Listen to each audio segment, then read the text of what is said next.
Hey, it's your boy Dre off the top here. Thanks for joining us. I don't say this enough up top.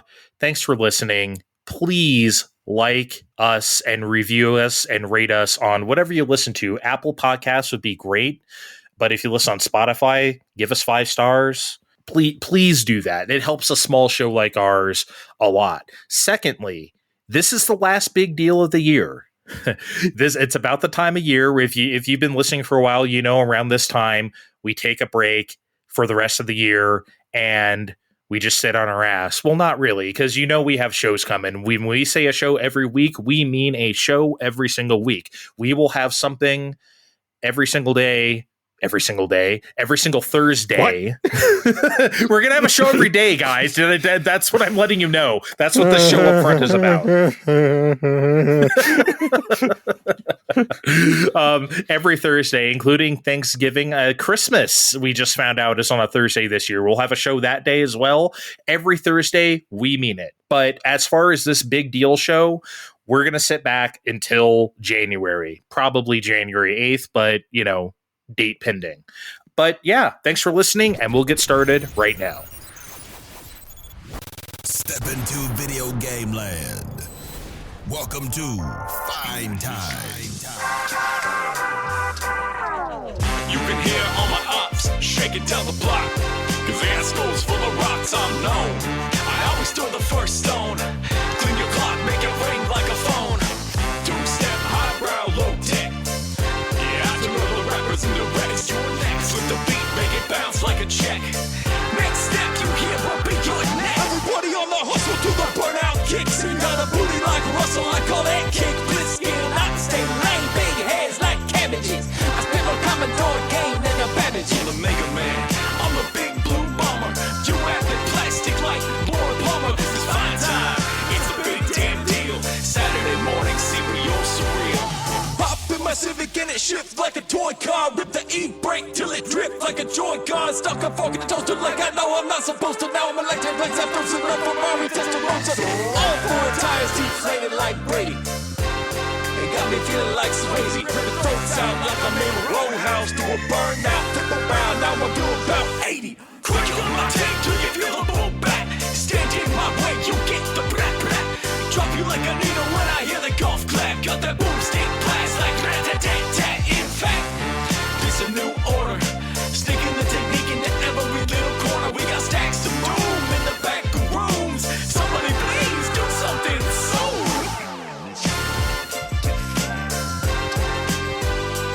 I got that sound to make a crowd go whoop. Live fast on grass like a cow. Don't ask me for nothing when I'm out on smoke. Go rap game in your flow or a no go. Heed my words, our face come up. It's I'll feed her bag to your bird for a tuppence. That was not the take. Hello, party people.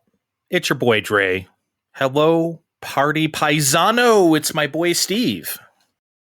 Andre, I don't think I can party every day for the rest of the year. Why not, Kevin? I feel like he has that in him.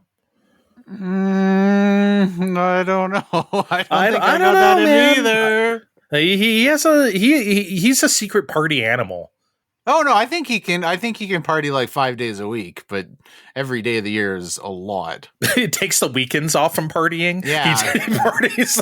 He's a Monday through Friday partier. Maybe he doesn't party on like Tuesdays and Thursdays. Okay, break it up. Yeah. Gotta file my taxes on those days. you live way too close to the Hamptons to not be a partier. Come on. I think everyone misunderstands what the Hamptons is outside of New York. I believe I perfectly understand what the Hamptons are. I've heard a lot of Puff Daddy songs. He talked about the Hamptons. I understand what happens there. He's probably in jail for it right now, but I mean, I understand what happens there. The Real Housewives of New York are from the Hamptons, right? Because that's what I think of when I think of the Hamptons. I believe so, yes. I mean, in the end, it doesn't matter because none of us are actually allowed where those people are. So, those people. Oh, wow! Jesus Their gated Christ! housewife and Puff Daddy community. I know, right? I wonder if the Hamptons are like holding out for Sean Combs in jail right now. If they're like, man, we had some good times with him. I hope when he gets out, like, I wonder if they're like, his people. They're all wearing white clothes in protest. Mm-hmm. I couldn't say. I don't know, man. See, I try to get Steve on the undercurrent on the man. Okay, you're a slick one. I understand, Steve. You're not going to give up your secrets about the Hamptons. He almost exposed himself for being a big P. Diddy supporter, but he knew when to shut up. Yeah. Not even dignifying that with a response. Oh my God. See, now he's pleading the fifth. Okay, fine. I'm gonna go first this time because I have the big game for once, and that is Age of Imprisonment.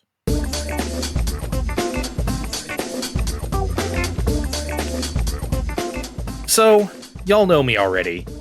I'm a Warriors freak. Could you tell? Have you been able to tell? Have I mentioned this once or twice or thrice? What was our second episode again? I forget. I don't remember. Doesn't matter. So yeah, been a Warriors freak since the PS2 days. Can't stop, won't stop. Man, I said another Diddyism. Sorry. The original Hyrule Warriors is something I really liked. And like, quite honestly, right now, we are in a great period of Warriors games. Like, they have been on fire like these last few years. So I was pretty eager to try Age of Imprisonment. You know, like these have been good lately. But before I talk about this, please keep in mind that I have not played Age of Calamity. Okay? No, not boo. I love myself. Okay? And you don't. Because I skipped out on that game for exactly the reason you're thinking. It ran like hot ass. And there are too many Warriors games that come out on a regular basis to play one that runs like ass. Sorry. I care about myself. I'm sorry you don't, Steve. Boo me all you want. Why are you? What is that fucking image? Why are you booing me? I'm right. That's me right now. I'm that guy. If you insist. Thank you. Excellent. Helpful. Thank you. But here's the thing. If Age of Calamity ever gets a Switch 2 version, I'll definitely play it. But until then, could you spare it? Yeah. Okay, I am the decider. I am the decider of what is okay to play or not. That's the whole premise of this show. I judge and decide everyone for what they play and what versions of that they play. I feel like he goes overboard in many cases, but I can see the point on that one. Dude, it doesn't even run 30. Like, it doesn't, like, they capped it at 30. It hardly ever gets there. I've seen it with my eyes. I'm not doing that for $60. Sorry. I care about myself. Point is, I'm going to probably go over some stuff in Age of Imprisonment that was probably originated in Calamity. So forgive my ignorance on that front. Maybe Steve can chime in and correct me on my, that didn't happen here first, if you feel like it. That was a good Steve impression. Thank you. I thought it was Steve talking for a second.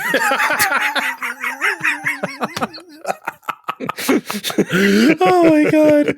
So, okay, let's get started with the thing that really sets Age of Imprisonment apart from pretty much any other Warriors game besides Age of Calamity. Cutscenes. That's what does it. There's a lot of them. And they're pretty fucking lengthy. Like, the beginning of the game essentially recaps what happens in Tears of the Kingdom. Not like the actual game, but like the tears. Like when you get the tears and then you see the flashback sequences or flash forward, however you want to discern that time where Zelda got sent to. I'm not trying to ruin Tears of the Kingdom here for anybody, but you have better played that before you play Age of Imprisonment. Otherwise you will be. Though I can't imagine you be coming to this like fresh. You know, maybe some people are, Steve. That'd be weird. I mean, if you are, there's a Switch 2 version of Tears of the Kingdom you can play. Then you can really love yourself. Oh, yes, you can. That shit looks incredible. But yeah, it takes like a good 45 minutes of cutscenes and some tutorial missions and shit to get to like the quote unquote real game. And you guys know me. Normally this is something I would complain about, but you know what? In this game, I think I'm cool with it because this might be a hot take. I don't really know. Maybe Goo out there, if you're listening from Flashback 64, maybe you can tell me if this is a hot take, Zelda man. But Zelda games, for the most part, don't have interesting stories. Boo. In my opinion. They don't. If you're not going to help me accept boo, you can get off this show right now. Okay? Actually, don't. I like the boos. It only fuels me. I hate I don't want to just like constantly be the Andre supporter. I like being the Andre detractor, but I also agree with that. I think that's a totally fair point. Yeah, they're not. That's not what I'm there for. They don't need to have good stories. They have cool scenarios. Yes, they have cool scenarios, actual stories, like stuff, characters and stuff. Not really. Mm-hmm. Well, I mean, they go hand in hand. It's all the rich tapestry. We're all here for the goofy shit that's going on. I mean, sometimes I am, but then that grates on something when I'm playing like Majora's Mask, where it's like all the goofy characters and it's all scenario. And it's just like they want you to interact with these goofy ass people to the max in these 72 hours. And it's like, I guess I can. But if that's the whole game, then, you know, that's why Majora's Mask is a game I like, but not love. Right. But then flip side, right? That's the reason why people love Majora's Mask like the best. It really depends on what you want out of Zelda. But point is, Tears of the Kingdom gave me exactly what I wanted story-wise from a Zelda, and I think it's by far the best Zelda story. So, with that said, I definitely don't mind that Age of Imprisonment gives you like a ton more of that in lots of cutscenes, because that's the Zelda game I like. If this were like Link to the Past Warriors or something, I might be like, I don't really care what you have to say, Sahara. But, you know, in this game, I absolutely do. Graphics on Switch 2. I might have to start coining that as a phrase, because Age of Imprisonment looks incredible. This is the best looking Switch 2 game yet. For sure. It looks better than Mario Kart World. It looks better than Donkey Kong. This shit looks crazy. I can't believe I'm saying that, guys, because, like, you know how it is in Warriors games. There's so many things on the screen where they have to cut back on other details, right? Because they're trying to fit in all this stuff. We're at the point now in technology where you really don't have to do that anymore. We're at the point where you can have these games look good. It's kind of like the thing last generation, guys, where it's like the open world games started to actually look good. Whereas like in the PS2 and PS3 era, they would look like crap because it's like, okay, we have to have this whole thing that we can load into RAM.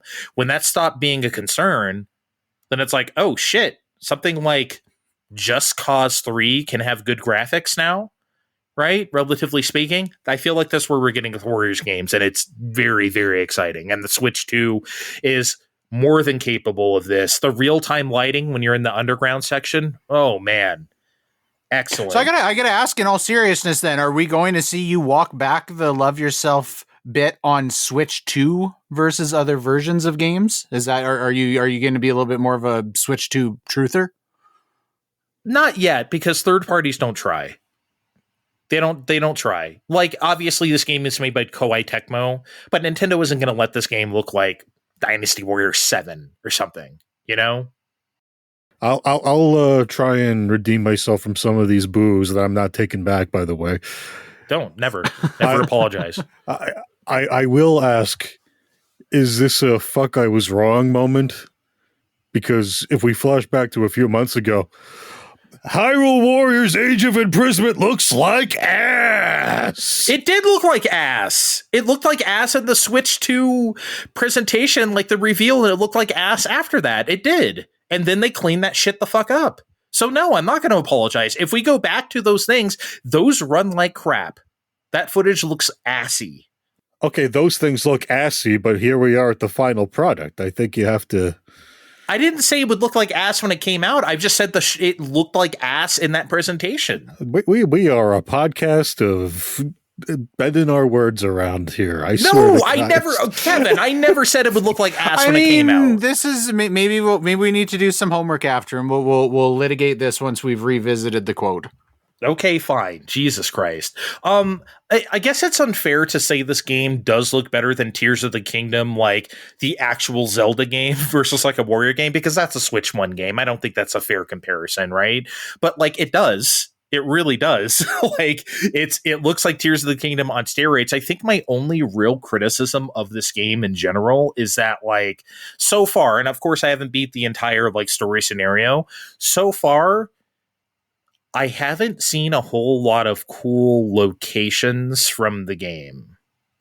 I hope later on we get to do some like, I don't know, Death Mountain. I don't know if Death Mountain exists in this particular version of Hyrule or whatever. Maybe it does, but like I haven't seen a whole lot of like, oh, that's Lake Hylia or something, right? I'm not saying it doesn't look like Zelda and we need like all the like key locations for it to look like it, but it could stand to be maybe a little more landmarky, just a little bit. Just all like kind of Hyrule field at different times of the day and weather. Yeah, that's what it kind of looks like, which don't get me wrong, that's cool. And maybe for a Warriors game, that's a lot more fitting, maybe. But like, yeah, I wanted a little more so far, Steve. How long did you spend playing this so far? 10 to 15 hours. Oh, that's kind of weird. Yeah. That you haven't been to more places, it sounds like. Yeah. Because not to be too spoilery, but Age of Calamity takes you on a tour of Breath of the Wild Hyrule. Yeah, maybe they're saving it for later. Maybe we will get to go to the Lost Woods or something, or maybe, I don't know. I hope so. But again, if they don't have that, that's also fine. I probably mentioned this already, but the frame rate does hold up beautifully. It is 60. It is not perfect. And for a Warriors game, I don't expect it to be, but it's well more than good enough. It's great. I got everything I wanted and then some. Sometimes, occasionally on this planet, I get exactly what I want, and I got exactly what I wanted. Obviously, in Warriors games, you need great characters and you need great movesets and fun things to do with them. And Age of Imprisonment excels in this area. There are incredibly imaginative character movesets that are very fitting to each character, and the charge attacks are...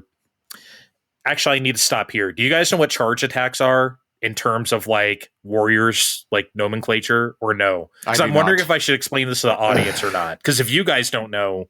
Which button do I press for that again? Okay, maybe I'll just explain. So the charge system in Warriors is, how it is. You press square.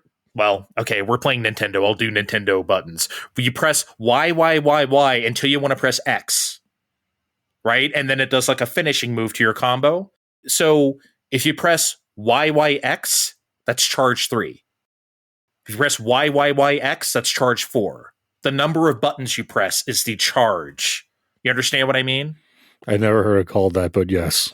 It's old. See, that's the thing. It's really old Warriors. Like, I don't know if they even still call it that in the games or not. They probably don't. Point is, those attacks in Age of Imprisonment are fucking incredible. They look amazing to the point of it's like, how is anyone going to touch me? Like, this is crazy. Zelda's charge 3, she does these balls of light that just, they're not like exactly homing, but they explode when they hit the ground. And it's just like, oh my God, crazy. And her charge 5, she does this like spinning, whipping thing with her fake sword, Zonite sword, that is just like, wow. It not only looks incredible, it's just the great utility of it too. The things that you need to do. And that's the whole point of the charge system, right? Is that like, okay, I'm fighting this one powerful enemy, I need to do this one attack, versus like some charge attacks are better for like clearing out groups of enemies, right? So it's like learning those utilities on every character is really the fun of Warriors games. And they nail it here. They all look amazing. King Raru, holy shit, man.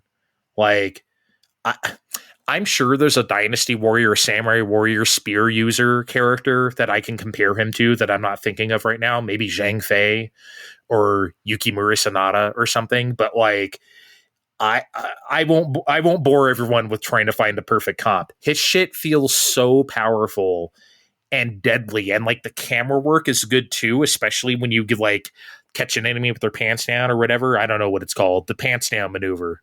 They're out of stamina, then you get to do a big attack to them. I think all the Hyrule Warriors have this. They all have that, but it's definitely not called the pants down.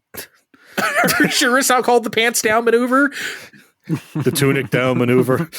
I pulled the Lionel's pants down, and then I get to do the powerful attack. And come on. Anyway, that shit looks incredible. The camera work on that stuff is great. Shit, even Minoru, man, all the constructs she uses. God, her charge 4, she literally busts out a tank with these spiky treads, and you're just running over fools. These moblins don't stand a chance. Like, it's incredible shit. I could go on and on and on, but I won't. I do want to say though, the team up Musou attacks are also fantastic. Like, this isn't the first Warriors game to have team up Musou attacks, of course. These have been in there for a long time. But the advantage of having such a small roster of characters in a Warriors game means that between each two characters, you can make this like really unique attack. Versus like, you know, in Dynasty Warriors, there's like 50 characters. You can't really do that, right? Because you'll spend like 5 years trying to make up all these attacks, these very unique attacks. In Hyrule Warriors, you can do that.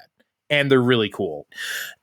I think it's just interesting, though, to see Musou attacks come back to the forefront, because I feel like that's something, Steve, that has been pushed to the back, I think, in like recent Warrior times. Like, Dynasty Warriors Origins isn't really about like, oh, press circle to get that big attack. I mean, like, it's still there, but that's not like the only thing you do anymore. Versus like in Dynasty Warriors 2, 3, and 4, that was like the big thing you could do to people. So I guess it's just de-emphasized now, but this sort of brings it back. I don't know. Maybe they're trying to make it more accessible to dopes like me that only show up sometimes, as opposed to the U types that show up every time. Maybe, and they really telegraph like, hey, you can do this team up now, and they're really like showing it. Versus like back in the old Dynasty Warriors days, if you were close to another person who could do it, you would start sharing a like tendril of lightning between your two heads, and when you're close to somebody, really shitty PS2 lightning, and then like then you hit the Musou button and the camera spins around and both like really dramatically. It's great. And then they both do an attack.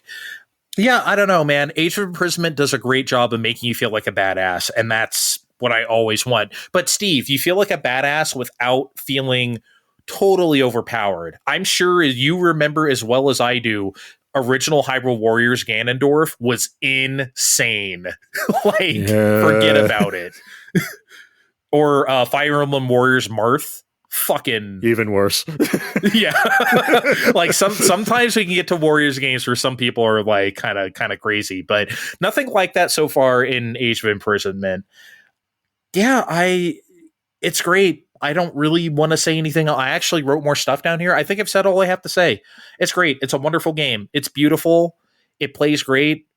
The level design is maybe not exactly what I want all the time. I'm not like storming a castle like I am in Samurai Warriors, or I'm not, doing the extreme zone play of like a Dynasty Warriors Gundam or something that like really gets me off. But Age of Imprisonment, absolutely excellent. Great for Zelda fans, great for Musou fans, and that's kind of hard to do. You know what I like? When I think that you have like a kind of like a mood or a tone only when you talk about Warriors games, where you have like this like childlike excitement about it. You do. I do. Like every really time do. We're talking about Warriors games, it's just there's like a little bit of giddiness or something, and I like it. Yeah, I pushed the buttons and everyone died. Yeah. It's so good, man. Oh my God. I mean, you guys remember earlier this year when I was talking about Dynasty Warriors Origins? I mean, I thought I was going to fucking ascend to heaven. I mean, I love these. There's something really sweet when you're talking about video games, and it's not like, you're just like, oh, this is really like deep and complex and interesting, where it's just like, this is just really fun. Like that, that's kind of its own like cool video game category that I like. Well, thank you. I actually appreciate that, because it's like I really do feel that way when I talk about these. It's like playing with action figures almost. It's just like, I'll line up all the shitty Lego guys, and here's my Ninja Turtle. I'm gonna fucking whatever. Like that's what these games are. It's great. It's really great stuff, man. Yeah, Age of Imprisonment, big thumbs up from me. Fine time.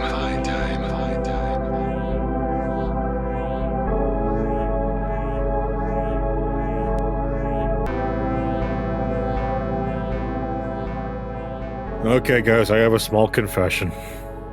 Uh-oh. The last show I said I was playing Pokemon Legends ZA nonstop so we can have a show for you as soon as possible. This is very much the case, and we are going to have that show for you as soon as fucking possible. But I lied to you a small part along the way, because one of those nights I forgot to charge my Switch too. So I did not play Legends ZA. That's wow. I don't know how the people are going to feel when they find out about this. I'm disgusted for one. Yeah, me too. I understand, but hear me out. On this one night where I needed to let the Switch 2 charge, I used this opportunity to check out what Luna games were available for me to play for the month.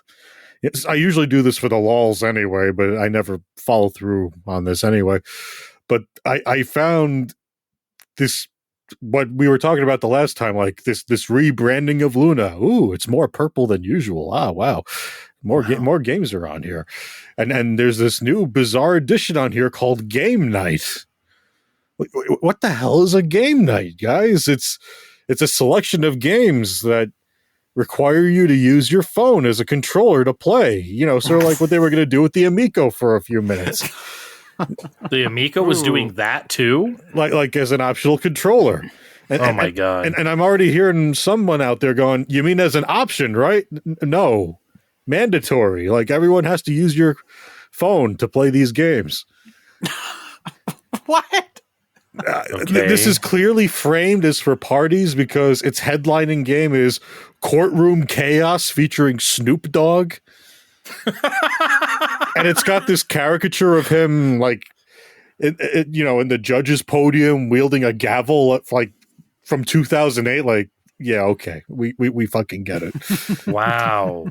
Clearly, so it's like a whodunit or something. I know you didn't play the Snoop Dogg game, but like, I'm assuming that's what's going on.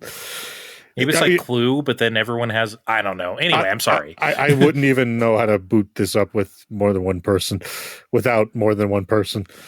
I mean, there's that. There's Categories Weekly, Ooh. Angry Birds Flock Party. Clearly games for, groups of people.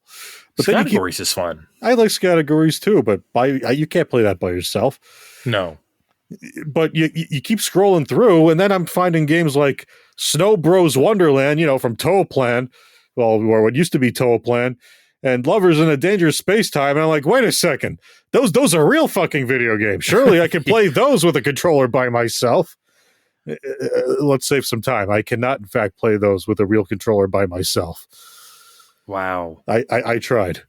This is part of the rebranding. This is whole thing. Like those were game night games, but don't worry, there's still a selection of the basic bitch games that they're going to cycle through every month or so to keep it. But they're like letting those slip at weird intervals. Like, Sonic Mania Encore is live until the end of the year, and I'm like, no way, this is okay to play. And I played a few levels of that, but that's pretty basic bitch. Why don't I tell you about a game about digging a hole instead? And guys, I'm going to give you one guess as to what you do in this game. You dig wait a second. The game is literally called A Game About Digging a Hole? Yes. What the fuck?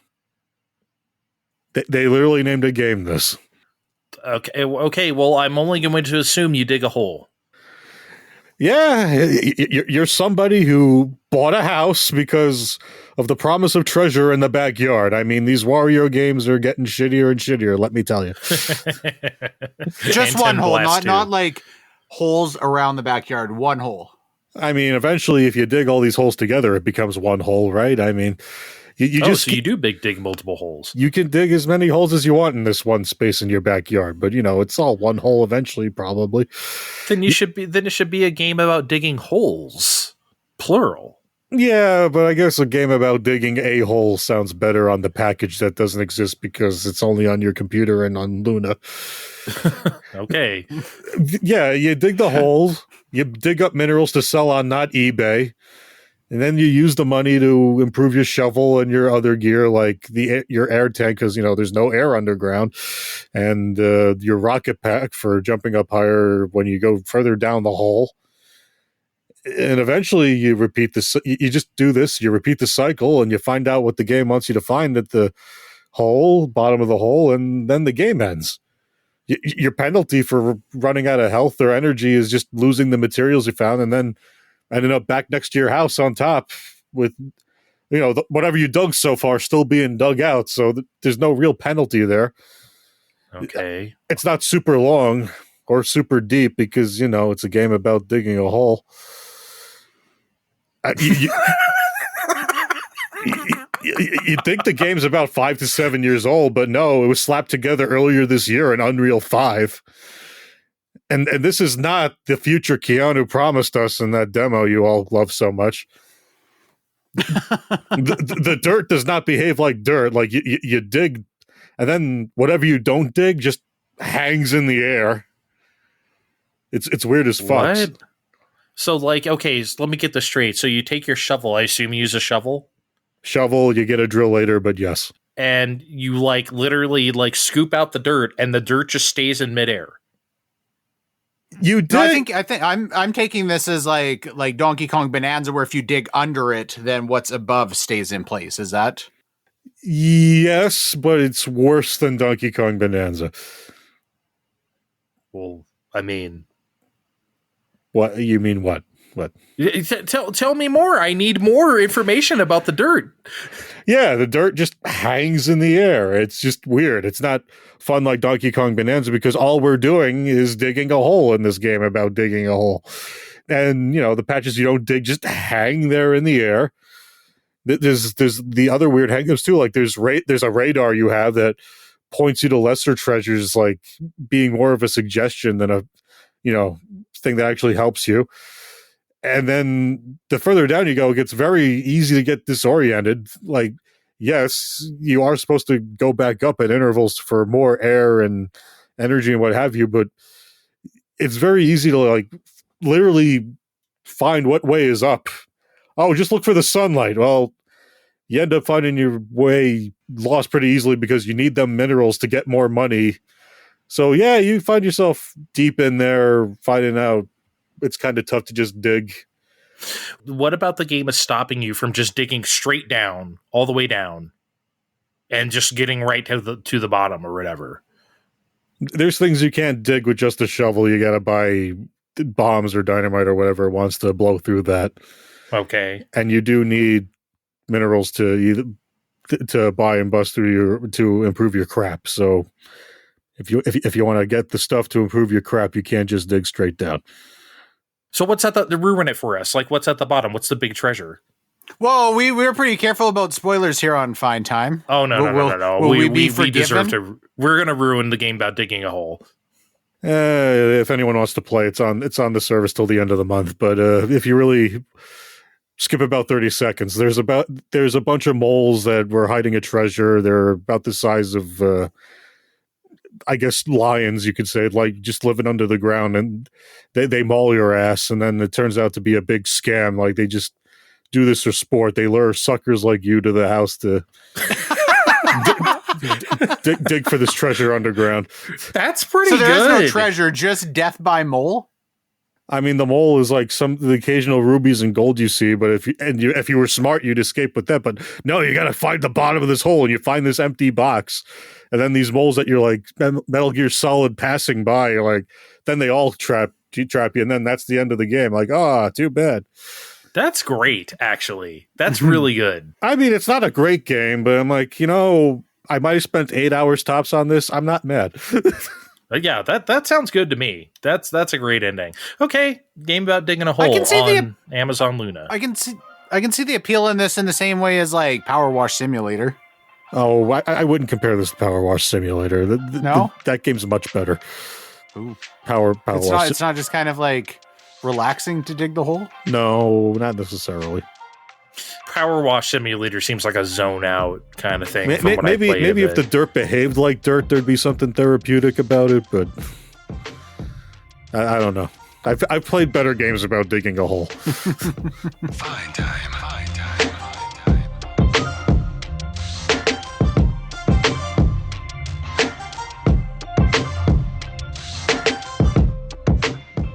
All right.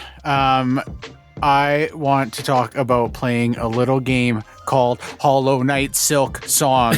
Oh my I'm just God, fucking he's with doing you. it again. I'm being good. I've joined a support group. I'm not going to talk about Silk Song this week. Okay. We are going to talk about my pockets for a little bit, quite literally. Ooh. So, I don't know if we've ever had this discussion amongst I don't think we have. Amongst the three of us, I am like legitimately neurotic about my pockets because I have like a number of things that I keep in my pockets all the time. But it bothers me when they're like packed with shit. I don't like when I sit down and I can feel bulk in my pockets. But I'm loath to like get rid of like the things that I want to have all the time. So even if I have like change, I'm like, as soon as I get home, I need to get that fucking change out of my pocket. So when I'm looking for the shit in my pocket, I can find it. So, changing gears for a moment, those little like single board computer devices, I've kind of talked about these a little bit before. And I've got 4 of these before this so far, including the Retroid, which is its own thing. This is like the Retroid that I talked about a year or two ago. That's an Android device. But some of these other ones I've got, they're much simpler. They're like a Linux based machine usually. But they're definitely not like the things you would find at the gas station that have, Mario 7, 8, and 9 on them, where it's got like the fucking Sonic background. And as we found out at one point, Mario's not wearing pants sometimes. That's not what these are. Good emulation, varying degrees of what they can do. And the one I always keep going back to, even more than the Retroid in a lot of cases, is the Miyoo Mini Plus. I got that when it first came out. I don't remember if this was maybe 2022 or 2023. And it's not a super powerful machine. It does up to like PS1. It does do DS, but obviously it doesn't have a touchscreen. And most, you can play, if you want to play like New Super Mario Brothers or Mario Kart DS or something like that, it's fine like that. But anything that, you can push a trigger and get like a little pencil icon to do touch stuff with the D-pad. You're not going to want to do fucking Castlevania seals. You don't want to do that on a real DS. You definitely don't want to do it on a device like this. So no pack But what picks. it does...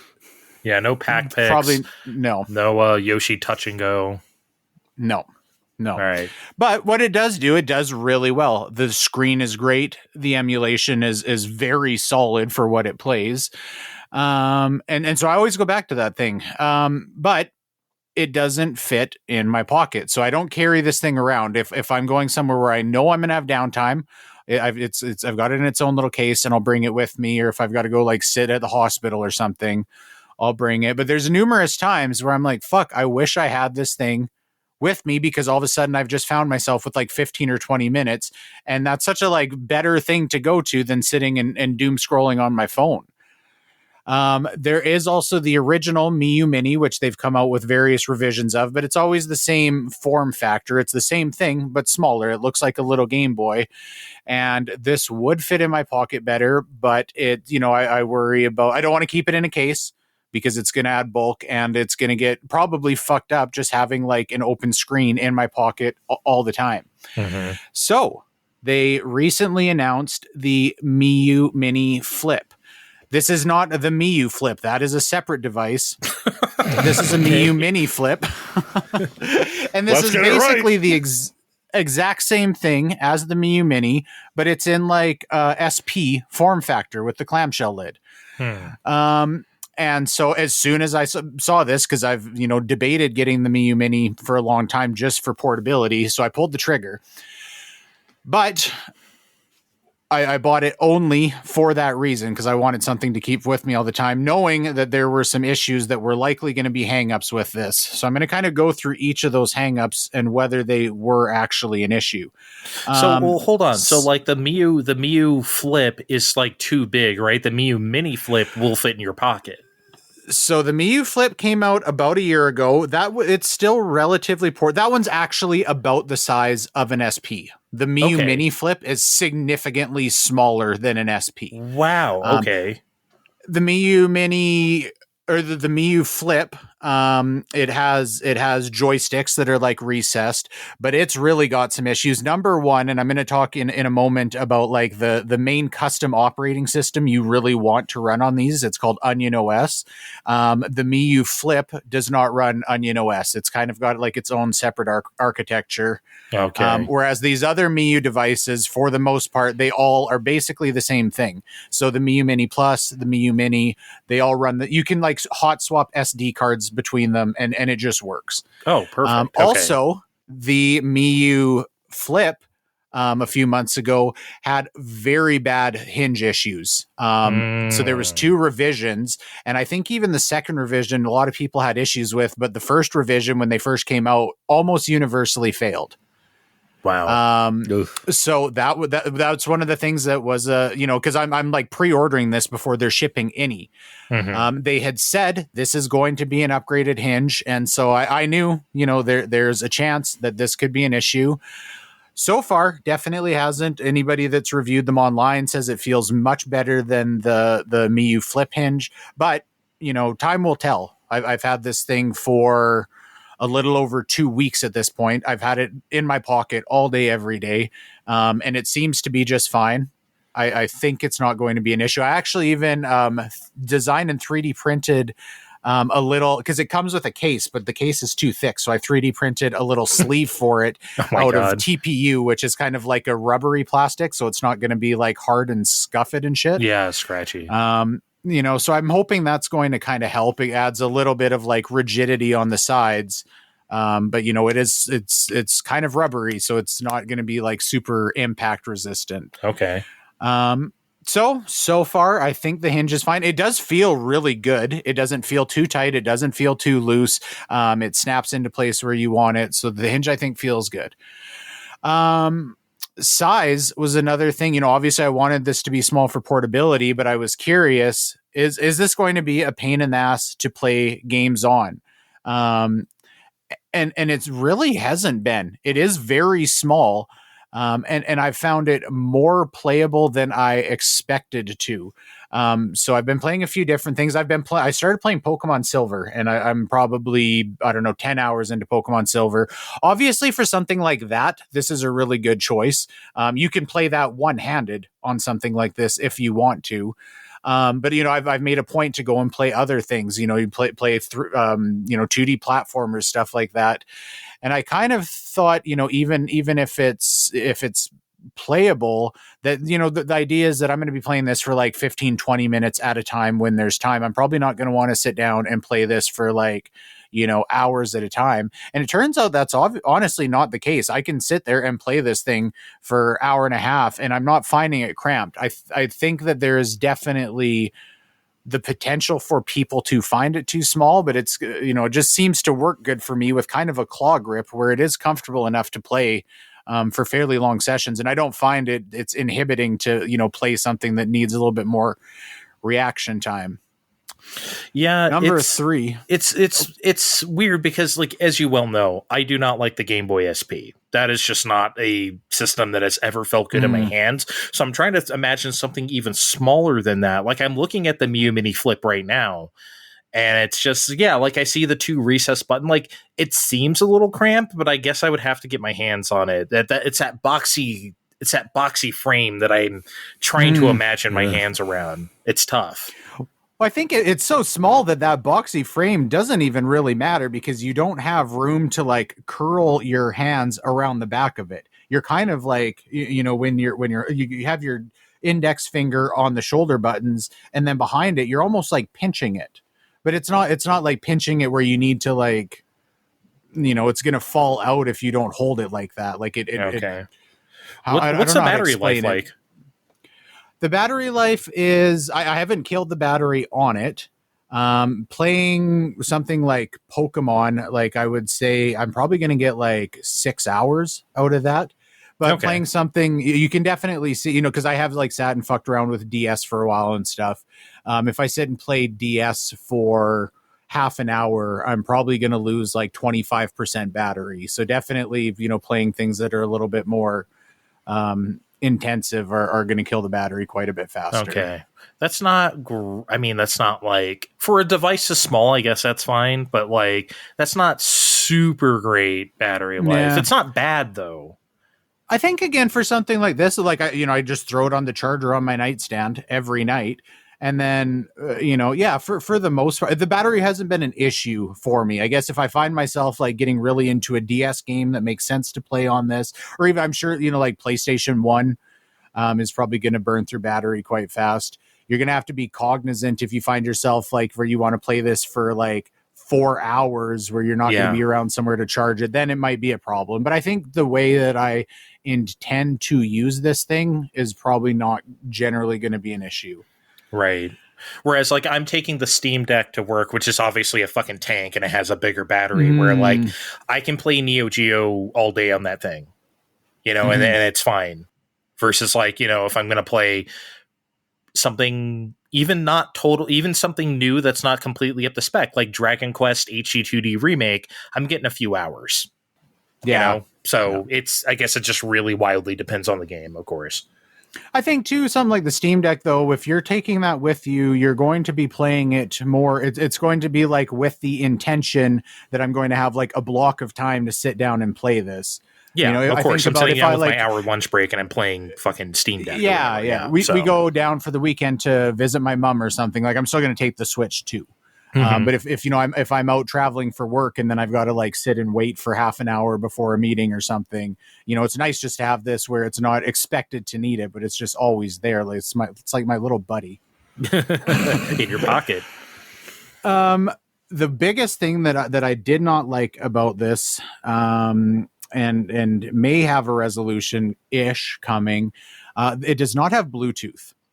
It does have. So it doesn't have a headphone jack either, but it does ship with a like USB-C to headphone dongle. Neither of these options are great because I have like wireless earbuds and I want to use my wireless earbuds with this thing, whether it's got a headphone jack or I'm using that adapter. I don't want to carry around separate fucking wired headphones with that. Now, so moving into Onion OS, that kind of ties into that. As I mentioned, that's like the main operating system and it's all like community made. It has nothing to do with like Miyoo, but there's multiple operating systems you can use on these devices, and Onion OS is like hands down the best one for a number of reasons. Is there an OS installed on there already, or do you have to install one? There is. It comes with like the like stock Onion OS, and it's okay. I mean, I think it's usable, but the Onion OS is like so much more feature rich. Okay. The really big thing about Onion OS that everybody likes, and there's like numerous things you can download, all sorts of like apps and like add-ons and tweaks and stuff for it. The like theme support is like very extensive, but it has this thing called game switcher. So you've got your like, your like hotkey button right in the center of the device. And anytime you're playing a game, you can hit that hotkey and it takes you to like the game switcher menu, which is just kind of part of your main menu. And basically what it does is it instantly does a save state. And then you can just scroll through your last 100 games you've played. You can go over to any of them, hit A, and it instantly takes you into wherever that save state was. Now, this isn't something that is like impossible to do. I've got an Ambernick handheld. And that one, the way I have it set up is so that when you close the game, it just automatically saves the save state. So you can either use the save states or you can just save, go in, and then reload it if you don't want to like use that save state for whatever reason. And then it also, like when you boot it, it has your most recently played games. So functionally, it works similar. But for one, you've got to like fuck around and set it up in RetroArch menus to be able to do that. Mm-hmm. And it's just not as like so frictionless. The game switcher and Onion OS just like it works so well. Things are always better when they're at the OS level, of course. Yeah, yeah, and it's just like it looks good. It just like it's so fast and seamless. a little bit of a sorry, I'm kind of all over the place because I have just so many like feelings about this. I love With when you Game get a new Switcher, device like this. It's great. Yeah, with Game Switcher, it's this is insane. There's some sort of fucking black magic going on here. Now, at a certain point, Miyoo started adding a real-time clock into these devices, which was kind of a problem. Before, it didn't have one.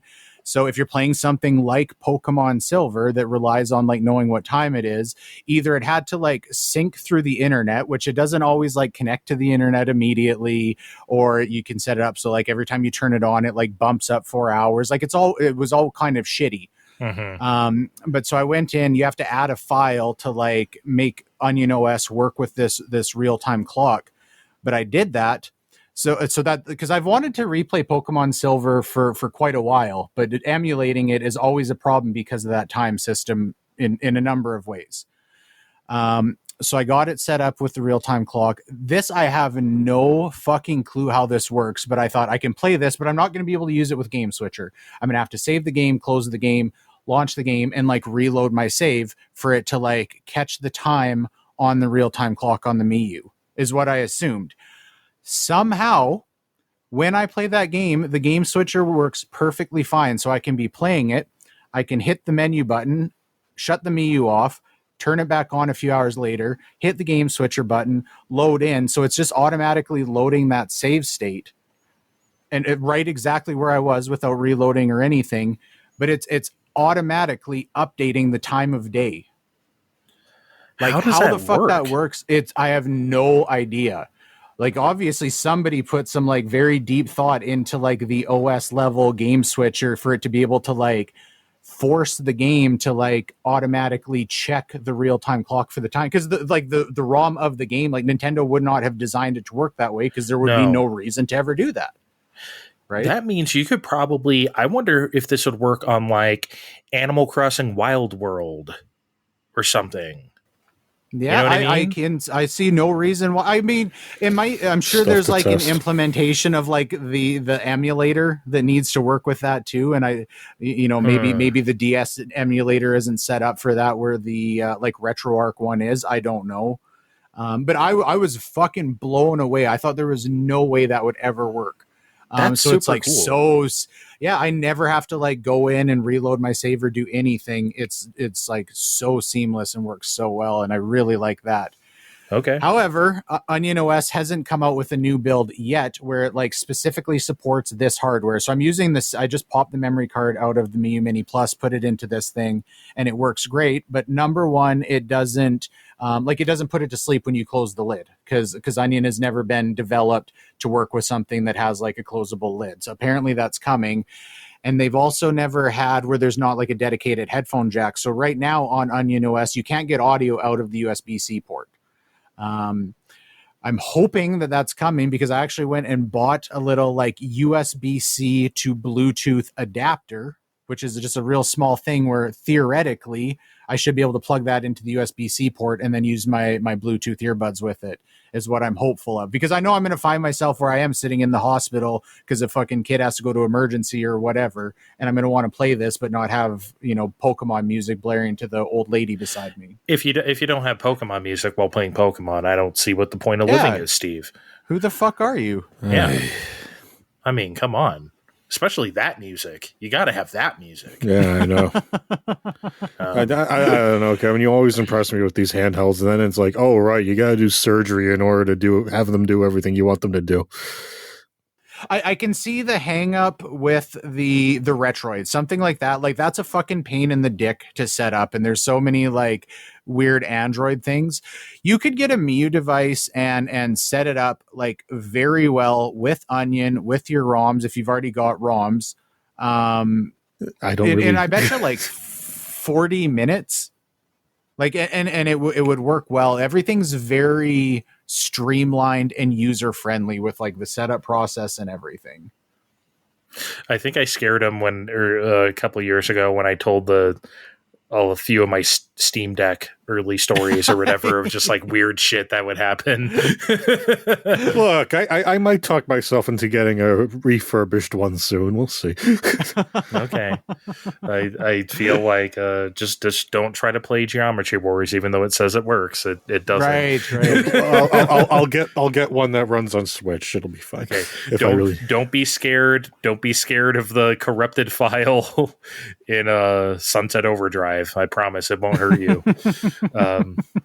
Okay, yeah. So yeah. Other than that, Onion OS, like changing the volume when a game is running is introducing like little artifacts on the screen for like a second. So there's a few like things that need to be done to like optimize it with this device, but for the most part, works great. Steam Deck often does that with emulation as well. I think that's just kind of a thing sometimes.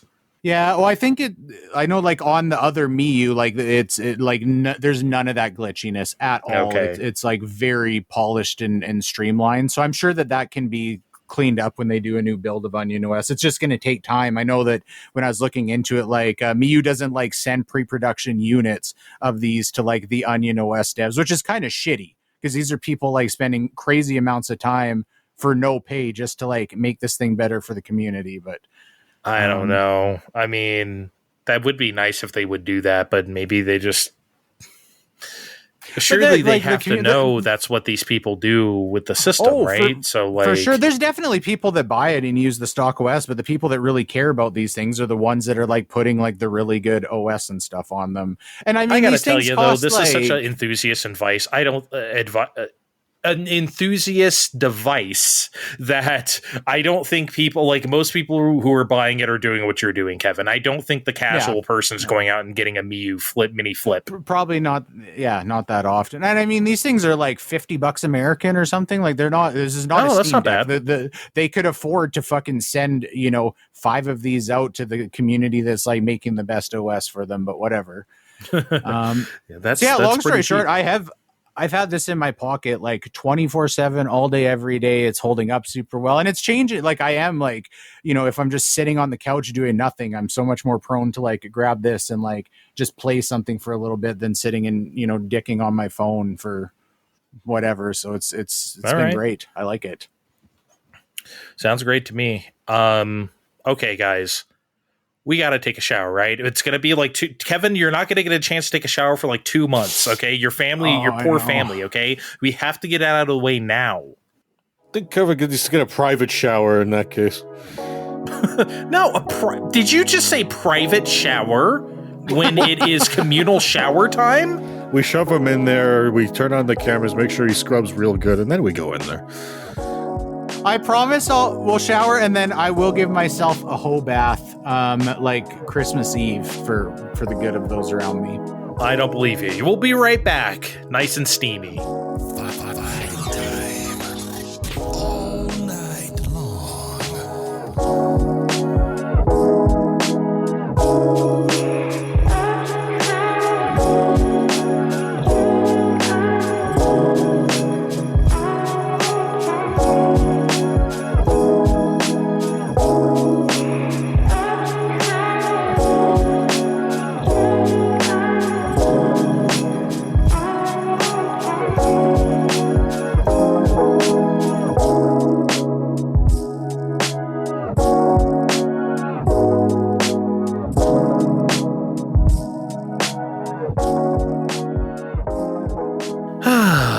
Steamy, hot, sexy. None of those things describe our shower.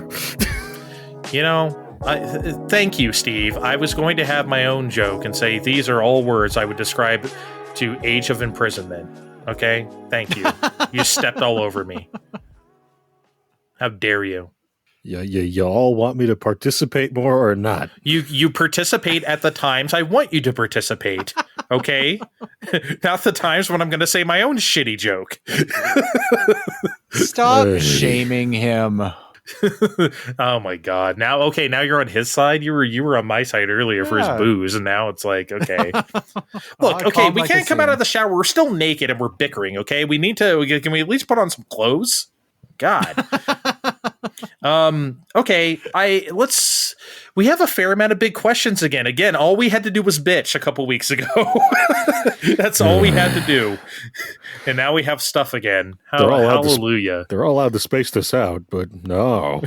No, they're dumping shit. Well, one of them we can't even cover. As of this recording, this morning, all that Steam news broke about the cube. Everyone's calling it the Gabe Cube, which I think is fucking funny. And like the new controller that looks like hot ass, but apparently from people who have used it, including DF, it's good, but it looks stupid. I can't even I don't even know the specs on that stuff, so can't really cover it, but they announced 3 things though, so that means Half-Life 3 is finally coming. I thought it was a sign for Switch 3, Kevin. You probably are both right. Okay, Switch 3 before the end of the year.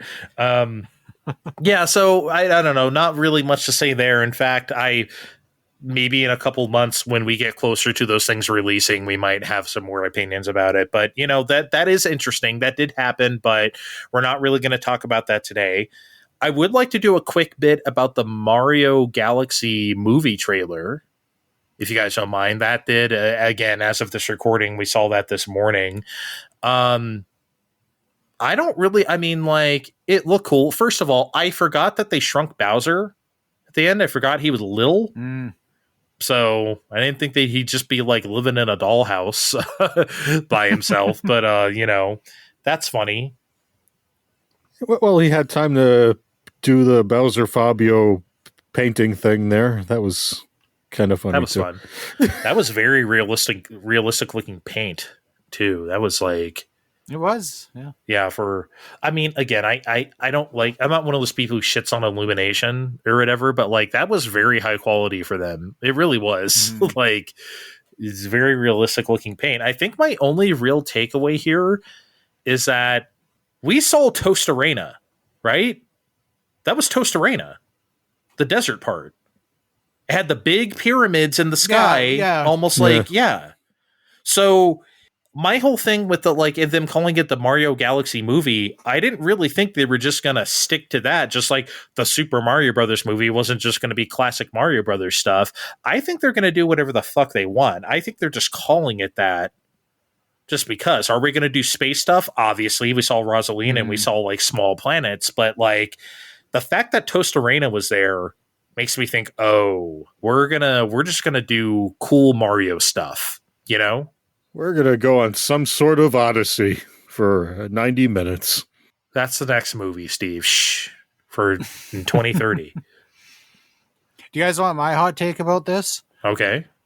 I don't think that this should have been billed as a direct. I think it's like cool that they're doing a video and they've got Miyamoto come out and everything. I just don't I don't know. Should direct not just stay a video game thing?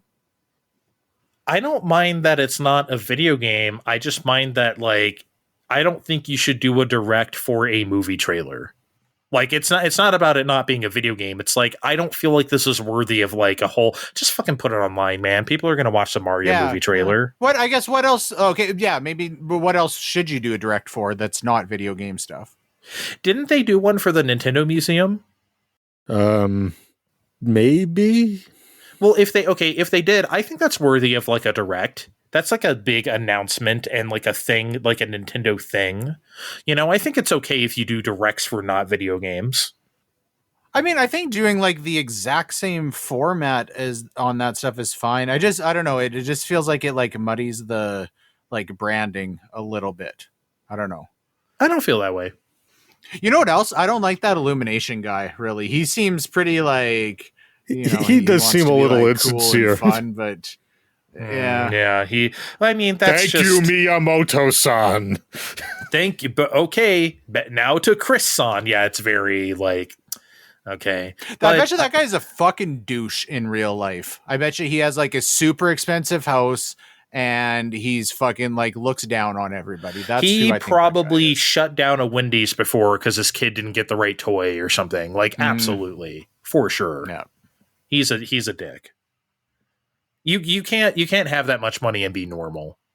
Yeah, not a fan. Yeah, but no, it looked like a good. I mean, I was excited. That was cool. There was, I was secretly hoping Wario would be in the trailer so I could get Me my money too. right now. He's going to show up in the end with his purple I am pimp the one who car. has more money, Wario money. Am I not? I think I bet on that. Didn't I bet on that? I don't. I'm pretty sure that was a. No, I Kevin think we bet. threw that at Kevin. Oh, really? Oh yeah, we gave him the odds. That's right. He's like, is Wario? Yeah, we didn't give him high odds because we're like, he's gonna be in the fucking movie. Yeah, okay. Damn, I wish it would have happened even more now, so we could have came on here and you could have been like, "Fuck you guys, I'm getting money for betting for Wario." No, It's Kevin is. He's going to show up at the end in his purple pimp car going, "Hey guys, what did I miss?" Like during the credits. Or right before the credits, something. He should just be doing donuts around a small planet, just like a small little WarioWare Diamond City planet. Yeah. But yeah, you guys got any more deep thoughts about the Mario Galaxy movie trailer or nah? I think Brie Larson as Rosalina is appropriate. I've been seeing online that it's not appropriate. I think it's fine. Okay.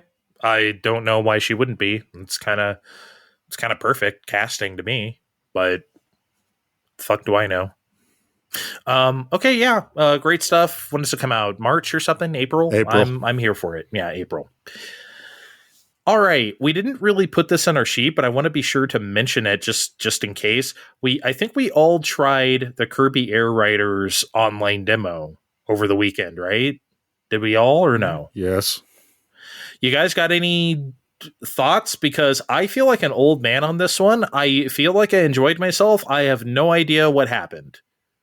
I don't know what I did. I drove around the city and a lot of icons happened and I picked them up. Sometimes I was driving a tank. Sometimes I was driving a nice slick vehicle that looked like it was from space.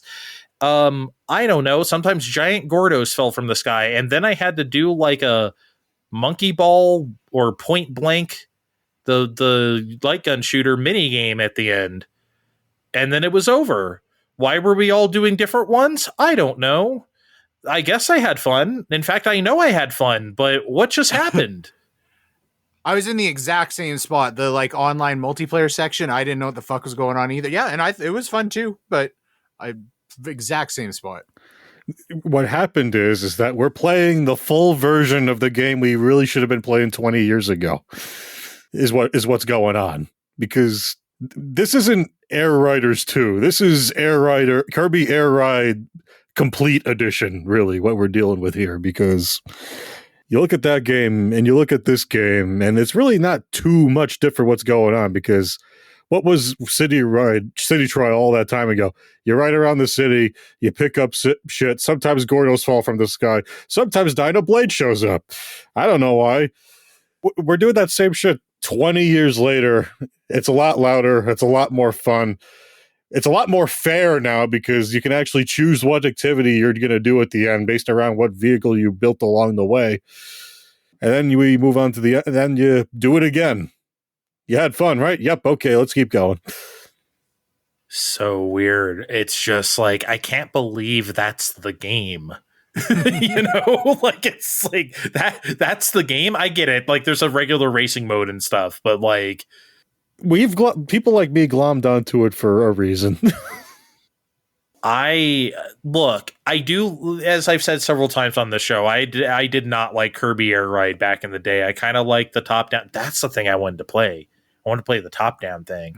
And of course, City Trial was kind of fun, even though I didn't really understand what I was doing. You don't really need to. And I think that's the beauty of it, is that all this stuff just kind of happens to you, but it also feels a bit, I don't want to say pointless because I had fun, but I think you know what I mean. It's just like, okay, I won or whatever, but did I really win? Because like 15 of the, like, you know, a whole bunch of other racers were doing all sorts of other activities. I didn't do anything against them. I don't know. Maybe like here's the thing. Here's what I think. I think like younger people might see this and think it's supposed to be like Fall Guys or some sort of like contestant sort of like, you know, multiplayer online thing. And it's not that, but it almost seems like it could be that, especially since you kind of like pick an activity. I don't know. I'm not saying I needed like one big winner at the end, but it also kind of feels frivolous. I think that's the word I used a lot while I was playing it. This feels frivolous as fuck. But that doesn't have to be bad, I guess. Fuck it. You know what? I got to save that for our game of the year talk. I need to keep that in my pocket for now. I'm circling back to a thing way later. We'll get there. Okay. We'll see if we actually get there, Kevin. He teases us a lot, but I'm presuming we're going to debut with games of the year, and believe me, I'm going to have some words. Okay, he has words. I think I could have done with like 2 minutes driving around the city rather than 5 and then the game. Boo! He is just, you know what? He doesn't want to participate in the show today. He just wants to denigrate us. He wants to keep us down. The city is too big to drive around in 2 minutes, firstly. Secondly, if you're playing online, you need those 5 minutes. And thirdly, if you're playing by yourself, I think you could just set the time to whatever you want. So go ahead, you weirdo, if you really want to play with yourself and the bots. Set that shit to 2 minutes. He wants He wants his own lobby of 16 Ricks. Yeah, exactly. Yeah, I mean, I'm happy. Did you guys see that the other day? Really good. Yeah, I saw that one. This is the future Did you liberals see the want? one of Chef Kawasaki standing on the food table and the other Chef Kawasaki saying no. Yeah. just great. I didn't think paddock fun times would be happening on social media, but I guess they are. The racing. No, I don't agree, really Kevin. good. I don't agree. I think it should definitely be 5 minutes. Okay, for fine. sure. Fuck you guys. Wow. This is no way to act. Jeez. I'm pissed. Wow. Oh, wow. What a big surprise. Kevin's mad about a video game. Oh my God. He's never done that before. Oh man. You should Hey, but what about the racing? Okay. Yeah. The actual like real deal racing. Yeah, it felt great. It was like very refined. I think so. Yeah, and that's the thing I didn't like about the original Air Ride. I thought the actual racing was trash. And now it's not trash anymore. It actually feels good. There's still a considerable learning curve, but it definitely feels a lot better here. Yeah, I could not abide by it. That's why I only played City Trial, and I could only get so much out of that at the time. And the top ride thing was fun, but, probably more fun with people. But, I didn't have people at the time. So I just played that by myself. It was still fun. But yeah, the actual racing stuff will, I think, get me. City Trial, if you guys want to play sometime, sure. That's not something I'm going to do a whole lot. Sorry. I think the single player campaign is going to make you do everything. So there's Why would they make me do that? I think you pick a thing and then it does the thing that you do. Yeah, I need a lot more information than that. Why would I have to do like City Trial or something? And I could just race. Oh, I guess you could skip all the City Trial ones that pop up on your road trip. Oh, the road. I forgot about that already. Are we sure that's not a roguelike? I know we said that last time, but... Okay, but we're picking up dots and we're doing things along the way. That could be a roguelike, but we still have to do races and things along the way.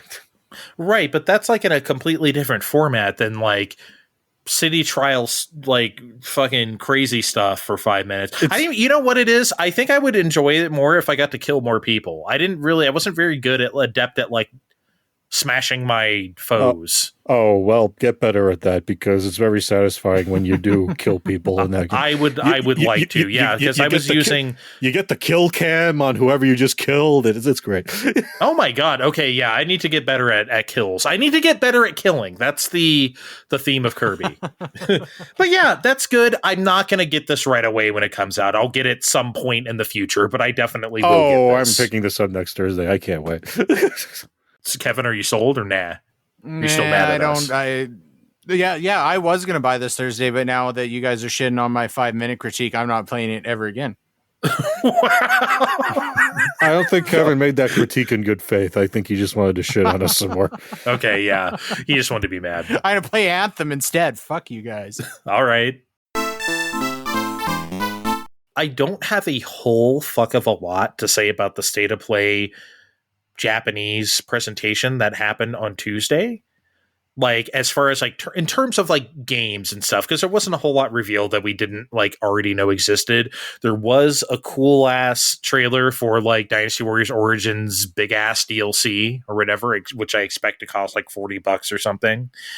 But other than that, there wasn't a whole lot of reveals. How about just the fact that like Sony did this on its face? Like, they've never done like, here is a State of Play focused on Japan with a Japanese presenter.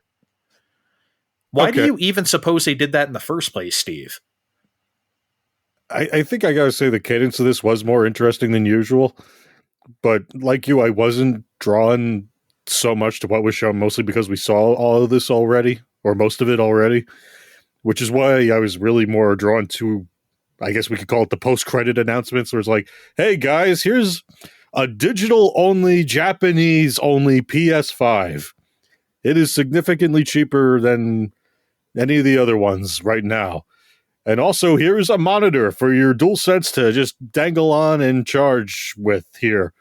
And don't forget about the PlayStation Portal, which people at home, I got real cheap during the Amazon Prime Day, so that's like a non-entity here in the United States. So I think what's going on here is that Sony's trying to make a big old swing back for the Japanese market that they think they can try and make a big whack at back at home. They're not going to do it with PlayStation 5. I'll tell you that much. They didn't even really do it with PlayStation 4. Like, they're going to have to... I don't know what they're going to have to do in the future, but that used to be their market, especially like in the 90s. Of course it was. I don't know. That was just the vibe I was getting. Like, Japan, please pay attention to us. Like, with all that. No, that is the vibe. But I mean, and doing a Japanese State of Play goes a long way towards that. It's not even really about like revealing a whole bunch of new stuff at that rate. It's more about like, hey, Japan, we see you, we hear you. I think that's also why, like, before he announced all the other stuff at the end, he was like, hey, here's the PlayStation 5. This is the DualSense controller. Like, he was like going over this like it was 5 years ago. It was weird. He was. Yeah, but can we see Returnal? I love that game. Yeah, it's just like Horizon Forbidden West. Ever hear of that one? Right? Like, yeah, it was weird. But yeah, Kevin, did you skim this? Did you even watch this at all? I sat down and watched it, and yeah, game wise, there wasn't really anything. There's no big reveals to get excited over for me or anything. But I did think this was legitimately more interesting to watch than the average baseline State of Play. There's a lot more character here. I liked that host. He was good. He was, it's kind of quirky and like a little bit like, he knows that what he's saying is silly, but it was engaging. The pacing was good. I would like them to make this a somewhat regular thing just because it was funner to watch. I think I'm always the one that's the most down on State of Plays out of the three of us. And I think so. Yeah. I mean, even if they would just kind of like adopt this format a little bit more, it felt a lot less like corporate and sterile than, and the pacing is a big thing. I feel like the directs have the pacing down so well, and so often on the State of Play, I can just feel myself like fucking, like being like, okay, try and focus. We're trying to watch a thing here. And like, oh, great. Karen from Barclays it's too often. It's too often that they're spending like fucking 3 minutes on something that I don't feel like most people really give a shit about. That is true. And also, it's like, obviously, with the State of Play Japan, guess what we don't have to look at? No Call of Duty, no Ass Creed, no, like, you know what I mean? No Battlefield. We don't have to, like, oh man, here comes 7 minutes of fucking COD, right? Like, we don't have that here. So, like, that's very good. The presenter was good. Apparently, he's a voice actor. And I found this out because I forgot what game, Steve, after they showed it. It's like, oh, by the way, I'm this character in this game, so check it out. Oh yeah, he said that. It's like, but it makes sense that he's a voice actor. That's why he's putting on a good good show. Yeah, bring this guy stateside for those ones too.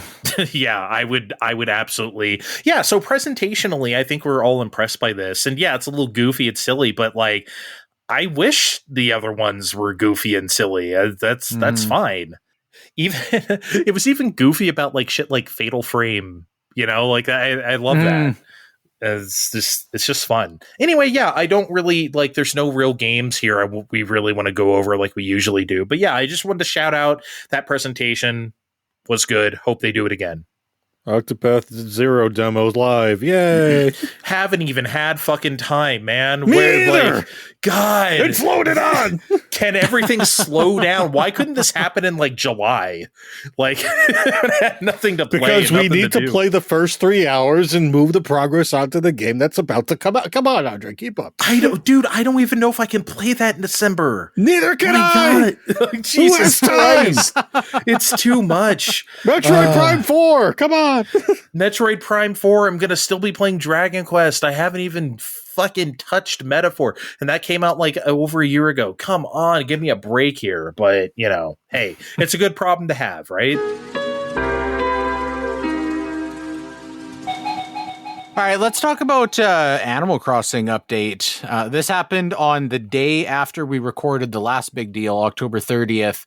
Nintendo released a trailer both for upcoming Animal Crossing New Horizons Switch 2 paid upgrade, which is just, you know, improved resolution, mouth support, 12-person multiplayer coming January 15th, and then also a 3.0 upgrade for both Switch 1 and 2 players on the same day. After they said that Switch or that 2.0 was going to be the last big upgrade. So they've got a resort hotel. You can decorate guest rooms with furniture, upgraded item storage. Rossetti is back to clean up your shitty yards. There's Dream Rossetti. World, which looks like additional blank slate islands that you can customize, and you can have friends over too, and less limitations for putting in bridges and stairs and stuff. And a whole bunch of new content. It was pretty heavy on the Nintendo stuff. There's the Zelda set and a Splatoon set. There's a Lego set for some reason, and a whole bunch That of was like weird. Yeah, it was kind of out of the blue. It's not like one. they have a big sponsorship going on the past few years or nothing. Yeah, but in the game, that is weird. And a bunch of Nintendo collectible stuff. So they've got the playable NES back and a Game Boy that they just launch right into the Switch Online version of the games, which is cool.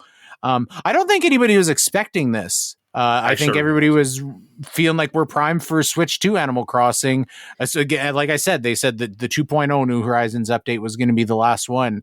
Do we think this is going to be an indication that we're still a few years out for a new Animal Crossing, or are you guys interested in digging back in on this?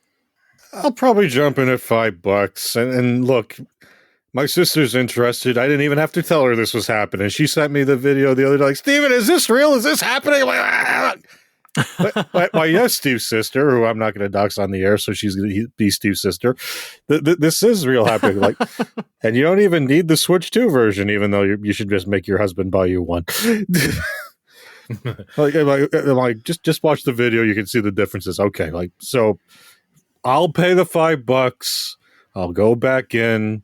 I'll be happy to play the video games is on the in the thing like we should have in the first place. That was like a feature I was begging for in 1.0 of this thing. Like just let me use my subscription to play these things in the game so I have all the fish. Maybe I don't want to go fishing while I'm waiting for everyone to come in. Maybe I want to play Devil World. How about that, Nintendo?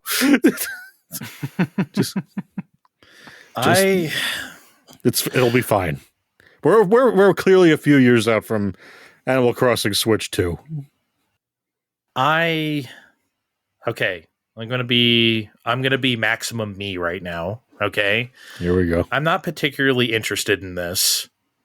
You know what would get me interested in this though? 60 frames. Thank you. That is exactly what I want. If it had that, I'd be all in. It does not have that. I mean, but that's not the only reason why I'm not particularly interested in this. The stuff that they're introducing is not necessarily stuff that is really does a whole lot for me in Animal Crossing. Like, I really like I forget what the DLC, Happy Home Designer DLC or whatever it was called. I really enjoy doing a fair amount of that stuff. Like, you just kind of get to decorate to your heart's content, see how they like it or whatever, even though that stuff is fun to fuck with. Like, I loved doing the thing where it's like, hey, I want a cool office and it's all white. So you just have a whole row of urinals and just like, here are some toilets. Those are white, right? Like, and he's like, oh, wow, I love it. You know, he just sits down on one of them and it's just like, okay, see you later. Thanks. See ya, sucker, motherfucker. But no, point is, yeah, I'm not like playing the games from your makeshift NES in the game doesn't really, I mean, I don't know. Not something I personally really need to do in Animal Crossing. But here's the thing. It's also $5, right? So it almost feels like, why the hell shouldn't I? It's $5. So who cares? You know, if this were $20, it'd be like, nah, no, thank you. 5? Why? It almost seems stupid if I don't, right, Kevin? To be honest, I missed that it was $5. I don't know how I missed that, but yeah, that's good news for me. I mean, I know that it's very rare that I get irrational about things, about video games. But This never happened. This never happened. Never happened. Honestly, I will admit to irrationality. When I first saw this announcement before I watched the video, I felt a little bit up in arms. But then I watched it and I think I could get pulled back in. Okay, you guys gave me shit because I didn't play New Leaf when it was out, but I played it a few months before New Horizons came out, and you guys fucking picked my ass about it. And I really like when you can get the Nintendo stuff in there. New Leaf did a good job with that, and I wish that New Horizons had done more of that. I want to like fill up my house with fucking Virtual Boys and stuff. So I'm glad that's there. I like the Switch Online apps. You know, that I think that's cool that you can do that just so you can have the NES in the house. I don't know. I think my initial reaction was like, why the fuck are they doing this? We should be getting a new Animal Crossing. I don't think this necessarily like negates that coming. You know, I think it's an indication we're not going to see one in 2026, but I don't think that this means we're like a number of years away from a new Animal Crossing either. I don't believe we are either. New Horizons did crazy numbers, and so we know one's coming. And they're not going to like try and, you know, treat this like Mario Kart 8, where they're going to try and like, you know, really reinvigorate New Horizons to be like the Switch to Animal Crossing game. So the more I thought about it, I don't think this correlates to like feeling like a new Animal Crossing is further out because of it. I think it's just a cool thing, and one's not coming right away, and that's fine. You know what I would like for the next Animal Crossing? And this may be kind of sacrilege considering how important trees are to Animal Crossing. I think they should go back to the original Animal Forest, as it's called in Japan, idea, and really make it a fucking forest. Like, I'm not saying it has to look like Ark Survival Evolved or something like that. I'm just saying that, like, if we had some more, like, realistic looking, like, fruit trees and pine trees and stuff, still very simple. Again, I don't want Days Gone here. I'm just saying that, like, you know, kind of like how New Horizons, like, not the same squatty characters anymore. They actually have legs now. They actually made him look more like people proportions and stuff for the better. But it still looks like Animal Crossing. Bring it forward a little bit more, I say, while still looking like Animal Crossing and feeling like Animal Crossing, and of course sounding like Animal Crossing. So I don't know. Like I would like that myself. I think Steve's about to boo me. No, you're just talking simply visually. Yeah, visually. Yeah. I was going to say, if you were going to give that creepy hamster villager I had a gun, I'm like, I don't think I can get behind this. Oh, Rodney. Can you imagine Rodney in realistic graphics? Come on. I want Animal Crossing. Oops, all Rodneys. Hey, do you remember that mobster hamster I got in my town? Yeah. You remember that guy? I should go back and visit him. He was kind of kind of a freak. Imagine Mr. Belvedere was a hamster, but in the mob. That's basically who he was. I'm sorry. Do the kids know who Mr. Belvedere is? I'm sorry. Probably. I don't know who Mr. Belvedere is. It was a sitcom in the late 80s, very early 90s. Mr. Belvedere was a butler of sorts. He was British, and like he lived with an American family. This is obviously it's an American sitcom. So Yeah, And it was called Mr. Belvedere? It's called Mr. Belvedere. Oh. Yeah. I think Steve you probably remember it in reruns, right? Yeah, it would be in reruns by the time I saw it. Like I remember it airing. I think it was on ABC, but y'all don't have our networks, huh? You don't have like NBC or like. Now we do. I chalk this up to more of a generational divide than I do different locations. Okay, yeah, right. Because I know back in the day, like I think we had our shows that would air on like different networks in other places, right? Versus like NBC is a network you can get in other places or something.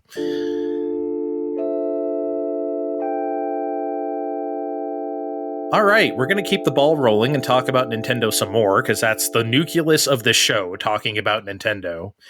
And I want to talk about their latest financials, the second quarter that ended on September 30th, 2025. We haven't done financials around here. I feel like early on in our show, we did them a lot more, but I don't know, as like Switch 2 loomed, they kind of got like less interesting. But now this is the first financial report where we have like a full breadth of Switch 2. So that's kind of why I wanted to do this. So again, all these figures are as of September 30th. And I just have some highlights here, which you guys can talk about or not. Switch 2 has sold through 10 million units.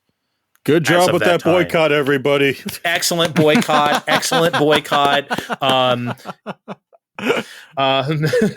And obviously, or maybe not so obviously, Switch 2 has made Switch 1 sales fall off a cliff. Nobody is buying Switch 1 anymore. I didn't write down the exact numbers because who cares? But like basically tanked already, which, I mean, if I'm being real, I didn't really expect that, Kevin. I thought Switch 1 would hang on for a little more, especially since there's Tomodachi Life coming next year. There's a couple more things, but of course you can just play on Switch 2. So I'm not think that surprised. You know what happened?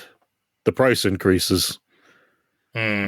I think if they went down, or even if they stayed the same, Switch 1 might have started selling through some more. But we picked on Sony and Microsoft's price increases, but Nintendo quietly did that too after Switch 2 came out. Like, yeah, we're not bumping up the Switch 2, but Switch 1 stuff.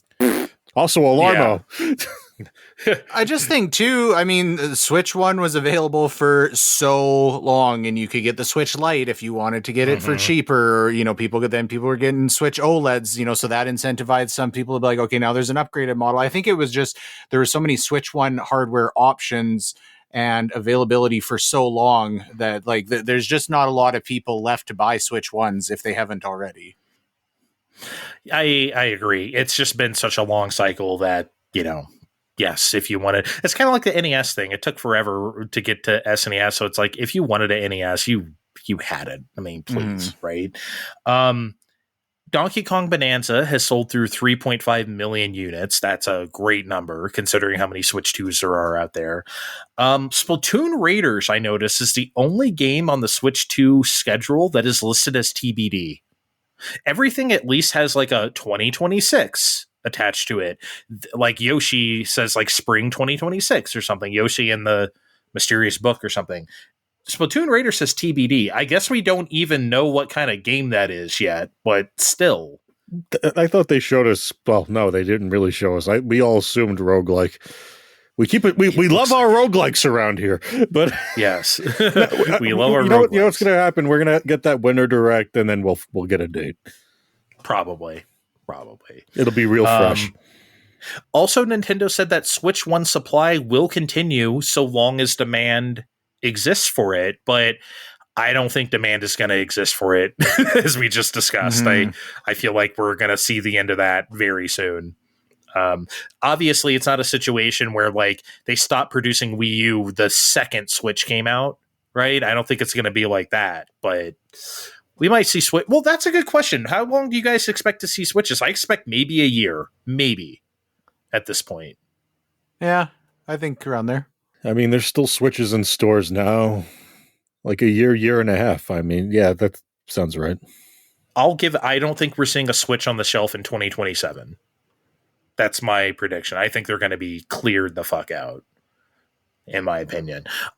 So that's all interesting, right? Good highlights, but There's one aspect of this information blitz that caught everyone's attention, which kind of became the headline of this whole financial, almost said financial fiasco, which is not a fiasco. It's actually the opposite of fiasco. I just wanted the alliteration. So financial, not fiasco for Nintendo. And there's this one PDF slide that shows, it's like a picture of an array of Switch 2 hardware configurations. And the caption says, the new standard of Nintendo Switch, and moving forward, software development will be centered around Switch 2. I'm going to read this rest of the stuff in the slide because I think the corporate speak is important here. So indulge me a bit. Now let me read this. Nintendo Switch 2 is designed to be the standard for the Nintendo Switch concept, maintaining the experience to be able to play anytime, anywhere, with anyone. We integrated the new game chat feature, which allows players who are apart to communicate not only verbally, but by also seeing each other via a camera. While the hardware may look familiar, we completely re-engineered the system and its accessories from the ground up. This enables new gameplay experiences that were not possible on Nintendo Switch, such as the single interconnected map featured in our software title Mario Kart World. They didn't say the Mario Kart World game. And the ability to smash almost anything in Donkey Kong Bonanza. Going forward, we will shift our primary development focus to Nintendo Switch 2 and expand our business around this new platform. Guys, I'm not sure why this made everyone, I don't want to say lose their mind, but this made headlines. Everyone was like, oh, they're ditching Switch. Yeah, man, it's 7 years old and it's a potato. Of course they are. Maybe one of you, Steve, can you explain to me why this was such a big deal for everybody? I'd say between the wild success of Switch that, nobody saw coming in the end because, Sony keeps finding more PS2s to make sure it outsold the Switch. Tariffs that I just brought up. And, how it's just, unfortunately, what's been made, or fortunately, depending on who you are, how it's just been made normal by what happened with the PS5 and the Xbox Series is. I think people were just expecting Nintendo to keep Switch 1 around a bit longer as a bit of a Series S for a time, when, no, look at it, it's Switch 2 is actually outpacing sales of the Switch 1. I mean, I'm sure the store is going to stay open for a while because it needs to play nice with Switch 2s. And I know that's going to make Switch 1 play nice as an indie machine for folks that want that, but I would be very surprised to see much else from Nintendo after Tomodachi Life and Rhythm Heaven, especially as you may recall, when they did try to hang on to 3DS for a time, and that did not work out very good. They should have never done that, obviously. I still think that's one of the few mistakes they've made in the last couple generations is that, Kevin. But yeah, Kevin, this was weird that people were so why are they saying that? I mean, I was a little surprised, to be a happy surprise, though. Software wise, I think I would have expected this to be the strategy, but I don't know that I would have expected them to be as upfront about it. And there would have been still maybe just hey, don't worry, we're still going to be supporting Switch 1 with software for a while longer, just because it was there's so many Switches out there. It just seems like Nintendo always has a little bit of hesitancy. If this doesn't go right, we still want to have that revenue stream for a while. But again, I don't think this is. I think this is a good thing. What really surprised me, honestly, out of any of this release, that number 84% of Switch 2 owners previously had a Switch. I honestly would have expected that number to be 95. I am surprised that 16% of people that bought Switch 2 didn't already have a Switch. Again, for what we just talked about, I thought you were going to go the other way on that. I thought you were going to say that should be a more I don't know, 50-50 or some shit like that. Okay, so you're thinking it should have been even more, 95%. I would have thought quite a bit higher, just because everybody had a Switch. Anybody there was so many options. There was the cheaper Switch Lite. There was we've got upgraded OLED screen. It was around for so long. It was so successful. It was so supported. I'm surprised that there is that many people that are willing to go buy a Switch 2 that didn't at some point since 2017 buy a Switch 1. I'm sure a lot of those people have obviously played a Switch because how could they have not have in the last 7 years, right? I'm sure their friends had one or they just probably didn't have one themselves. And it's like, oh wait, this new one's coming out. I'll wait to get that, I guess. Maybe. But I'm trying to like figure out who that market is. Like maybe some of that is probably like, kids who weren't, didn't have like, their parents weren't buying them a Switch. And then now that they're getting old enough, they have like some disposable income that this is what they're choosing to buy. Like, I'm sure there's like a market like that. Maybe there's a market of like, I mean, I'm sure that if there's a family that are like now for younger kids that haven't had a console before but are older enough to have a console, they're buying it for them. Like maybe there's an element of that. I don't know what, like how they track that number. Do they do that based on like new Nintendo accounts that are being registered that weren't previously associated with the Switch One? I don't know, but I would have thought that number would have been at least over 90 for sure. Interesting. Yeah, I never really.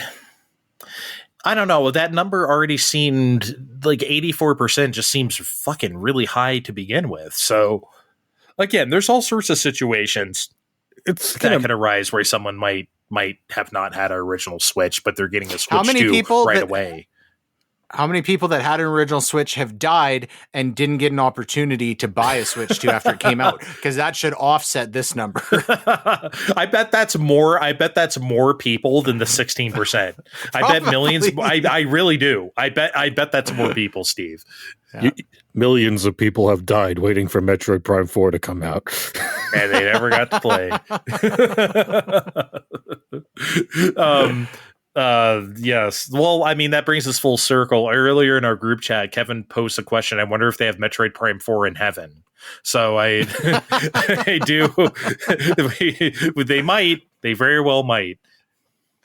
Have you guys ever had that? There are like when before Breath of the Wild and the Switch One came out, like I did have this thought that kept coming. Like I was so excited for it. Like, what if I die before this comes out? Yes. Like if I know it's coming, but then I die. Like there's the odd video game where I'm like, if I die before I get to play that, I'm gonna be fucking so pissed. Yes, I've definitely had that thought.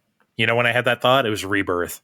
Final Fantasy VII Rebirth. I was like, I'm taking vacation for this. What if I go to work tomorrow and I die? What if a fucking anvil falls on me? Then I don't get to do shit. God damn it. Yeah, that would be sad. Yeah, so I've had that thought before. I don't know why an anvil would fall on me at work, but I mean, hey, you never know. I've watched enough cartoons. Sometime, I'm not going to do it today, but sometime I'm going to tell you guys, and maybe I'll share it on the show, the story of when I lost my wallet before, like days before the Switch One came out, and I had my pre-order receipt in it. Oh, because this was a fucking. You know what? Do we have time? Let me condense this story because it is pretty good. Okay. Yeah. Say it now. Okay. So this is probably like 3 days before. And I was out working with a guy, and we had lunch that day at a Chinese food restaurant in a very, very small town. And then we were like taking photos. We had driven like miles and miles and miles off road in the snow. And then that night I got home and I was like, oh my God, where's my wallet? And the first thing I was like, my fucking pre-order for the Switch is in there. Along with my fucking ID and my credit card and my bank cards and all my shit. I gotta be real though. The first thing on my mind would be that receipt. Yeah. No doubt. I panicked. I looked all over the house for like an hour, like ripping shit apart. And so this is like 7:00 at night. It's still winter time, so it's dark out. And my first thought was like, I betcha I dropped it in the parking lot of the Chinese food restaurant. So I got in the vehicle. This is like the next town over. I drove over to that town. The restaurant is closed, so there's no vehicles outside. I looked around the parking lot, and then there's a window, like kind of behind a bush. And there's this little old Chinese lady washing dishes in front of the window, and the door is locked. So I went up in the bush and like tapped on the window and scared the fucking shit out of this lady because she thought I was there to she thought I was there to rape or murder or rob or whatever. Yeah. And so she fucking jumped way back and I was like, I'm so sorry. Please come here so I can yell at you through the window. I need to find if anybody found my wallet and turned it in. And so she did. Somebody else came to the door, and I said, "I'm really sorry. This is what's going on." Wallet wasn't there. I drove like an hour away. Fucking like getting late in the dark in winter, and looked around at the first place where we'd parked the vehicle in the snow on an approach and didn't find it. And then the next day I told the guy that I was working with, because we had more driving to do. And so he's like, we're going to go back where we started yesterday and drive the entire way. And so we drove for like an hour, and we found my wallet laying in the snow, like just on like flat packed snow, just seen it on the ground while we were driving. What? It was just straight up in the snow. It was laying on because we were like periodically stopping, and I was getting out because we were taking photos. Right. Okay. It was just fucking laying there. So it fell out of the truck at some point. Like, again, this is like in a fucking field in the middle of nowhere, just on snow. That's crazy that but you all found like that hard thing. packed snow. So it didn't fall in the snow. Still, though, to find your wallet outside anywhere, no matter what, is fucking crazy. Yeah. I was so stressed. Oh my God. So it was like a whole, like, what, 12-hour, 18-hour ordeal where you're like... Yeah, probably like that. Because as soon as I told him first thing in the... he was a really nice guy, but I was worried he was going to be like, well, fuck, that sucks, but we got work to do or whatever. And he's like, no, which he very well could have said. Square one. So. Oh, yeah. And yeah, but he fucking... So he drove me down, and we found it. That's fucking amazing that you just found it out there. Yeah. That's crazy. I still remember the way that old Chinese lady looked when I knocked on the window. I felt so fucking bad. Well, I mean, like, you gotta know you gotta search. I mean, I would have, I mean, obviously that's the first thing I would have done too. Would have like, I left at a restaurant. Of course I did. Mm-hmm. Yeah. The Switch pre-order was on the line. It was important. It was worth scaring old Chinese ladies. Part. Fuck a credit card. I can replace that. I didn't give a shit about my ID or driver license or anything. Fuck that. I can get that for $10 at the DMV. No big deal. Fine time. All right. If you'll indulge me, we're going to play a game in a second, by the way. We're going to play the 45-second game. I'm telling people right now, so stay tuned. However, I want to talk about this real quick, or rant about this real quick. So last week, the news came to us that Grand Theft Auto 6 had been delayed from May to November 2026. And this is on top of the delay earlier this year that already pushed it to May 2026 in the first place. So as of right now, we're a year out from GTA 6. And I got to tell you guys, I fucking hate the way this game has been covered so far by the press and talked about on social media. Because, like, can we please stop acting like GTA 6 is going to swallow the entire industry alive when it comes out? Like, the press is covering this game like it's some sort of tsunami that's going to, like, destroy everything in its wake. And I just don't feel like that's the case. Like, are you going to tell me that if Call of Duty or Ass Creed or whatever releases next November like they usually do, they are going to get obliterated by GTA 6? That's an insane thing to be afraid of, in my opinion. There has never been a point in this industry where we had such little bandwidth where we can't pay attention to multiple things at once. Like, this isn't Nintendo in 1988. You know what I mean? Like, I feel like the industry didn't cower in fear because, like, Mario Kart World was coming out, or the Switch 2 or whatever, or like when a new Pokemon happens, because those sell 30 million copies. Like, I don't think those things mattered in the grand scheme of things. Other video games came out in June this year that weren't Mario Kart or Switch 2. It's fine. And I get it. Like, GTA 6 sells like 100 million copies and shit, but they do that shit over several years. They don't sell that in like 3 months. And even if they did, I feel like there's other room for other video games. So I think that whole notion is really silly about being scared of its release date. Also, this kind of hype cycle on a game that we know absolutely nothing about gameplay wise is really, really weird to me. We have not seen one shred of gameplay of GTA 6. Why are we so sure this game's going to be any good? Like, does Rockstar have that spotless of a record? Because I don't think they do. Like, yeah, GTA 5 did gangbusters 12 years ago. Maybe 13 at this point? Why are we giving GTA 6 the benefit of the doubt for no reason? Like, normies aren't as stupid as people make them out to be. They're not, like, there's millions of people probably playing GTA 5 right now online, largely on PS4 and, like, Xbone. You're going to have to convince those people to, like, buy a PS5 late in its cycle, which they clearly have not done yet. Because you haven't given them an incentive to. So it's like, GTA 6 really going to sell like that? I mean, maybe it will, but I just don't think that's a guarantee, especially in this climate, in this economy, right? Like, so I don't know, man. Maybe I'm dead wrong about this, and maybe GTA 6 will come out this time next year, and it's going to eat everything alive like fucking Pac-Man, but I don't see it, guys, and I'm so fucking tired of everyone just assuming that's going to happen based on nothing, based on absolutely nothing. There, that's it. Thank you. The Pia stir in the balls. Prove me wrong. Someone else say something. I agree. I do get why. I think I can understand why you wouldn't want your game to release, that's that week or with maybe the week after, just because so much of the conversation is going to be around GTA 6. But I think, assuming that this is going to be anything like GTA 5, it's definitely not a foregone conclusion, especially the online. I think I would go as far to say it's probably unlikely that this will get even close to what GTA 5 online did, because we're in such a different time and place. Red Dead 2, Rockstar was really thinking Red Dead 2 online was going to do gangbusters, and in comparison to GTA 5, that was a severe flop.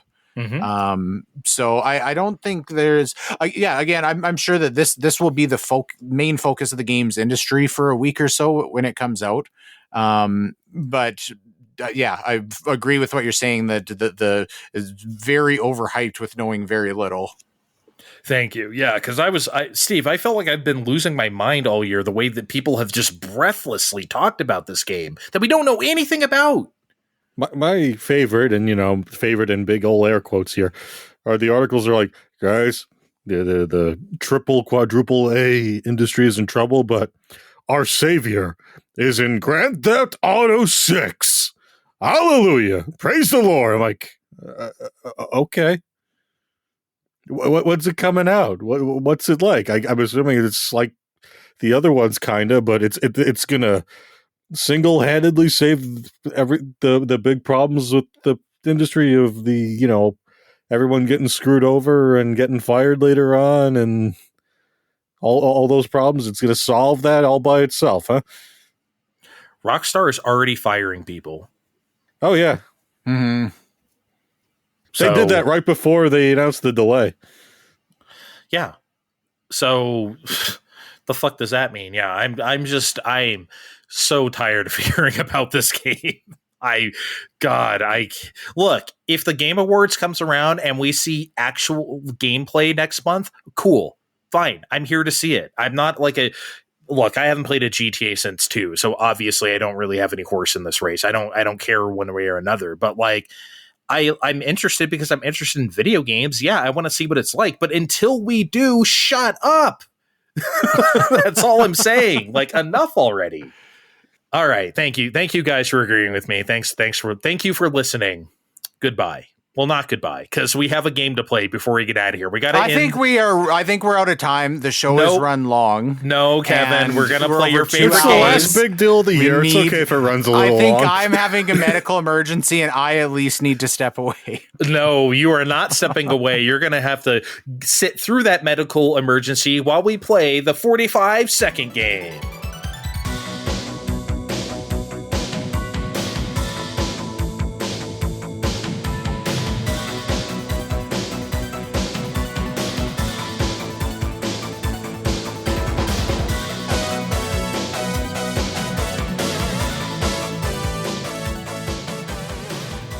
All right, guys, I have my notebook. I wrote this down ahead of time because I wanted to be prepared. I'm keeping notes. I'm taking score.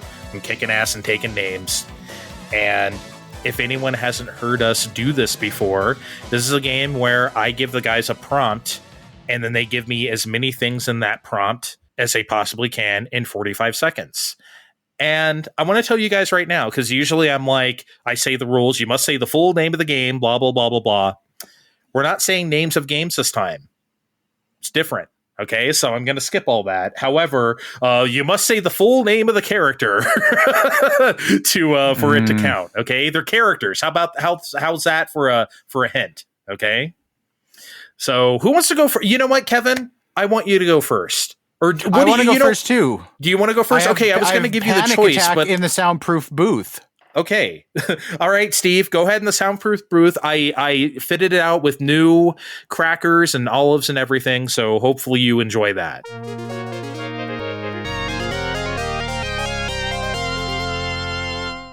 Fuck, although if Steve went first, I could have tried to read his lips to get an edge on the competition. I can't read lips. Well, no, I'm shitty at reading lips too. Sometimes I can if I'm watching sports and I see the pitcher yelling at somebody, "Shut up, you motherfucker!" Like sometimes I like saying that shit, right? But it has to be really clear and up close in the camera, Yeah.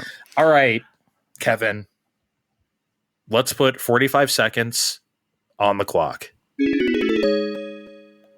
Here's what I want you to do. In 45 seconds, Kevin, I want you to name as many characters as you can from the Super Smash Bros. Melee roster. Oh, okay. Okay. Super Smash Bros. Melee characters. Yeah. Ready? Go. Okay. Mario, Luigi, Peach, Samus, Ganondorf, Link, Young Link, Wario. Oh god, see, I'm panicking already. Melee. Zelda? Did I already say Zelda? You said it now. Kirby. King DDD. And Melee? Maybe not. Oh man. See, this is easy. I know this is easy. Come on. I panic every time. All right, that's it. All right, hey, I think you did pretty good. Let's see. I don't know. 1, 2, 3, 4, 5, 6, 7, 8, 9. You got 9. Wario and DDD are in Brawl, so no, that they're not in. No Melee, Wario? Yeah. No, that's not till Brawl. Oh, yeah. So okay, you got 9. Okay, before I call him back in, do you think he's going to beat that? Or I think he is going to beat that. I mean, already now that I'm not stressing, I'm like, I have fucking Yoshi. Like, how did I miss Yoshi, dude? I mean, look, it's just I don't know, man. You got 9. I think that's good. All right. I think he is going to excel. Okay. Okay, Steve, come back from the soundproof booth.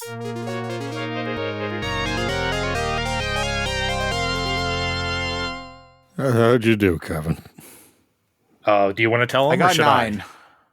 9. But I think you can easily. I think I still panicked and choked.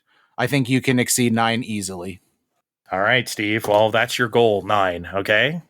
So let's put 45 seconds on the clock for you. You feeling good? I know you don't know what the topic is, but how confident do you feel anyway? I don't know. If Kevin only got 9. I don't know about only, because right now, here's the topic. I want you to name as many characters as you can from Super Smash Bros. Melee. I want you to name the Super Smash Bros. Melee roster. Okay? Ready? Go.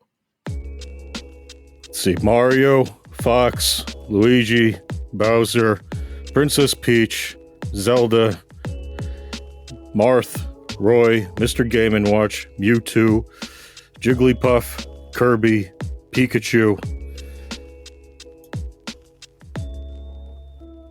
Oh my god. Did I not get it already? Falco. You probably did. I want to see how many you get.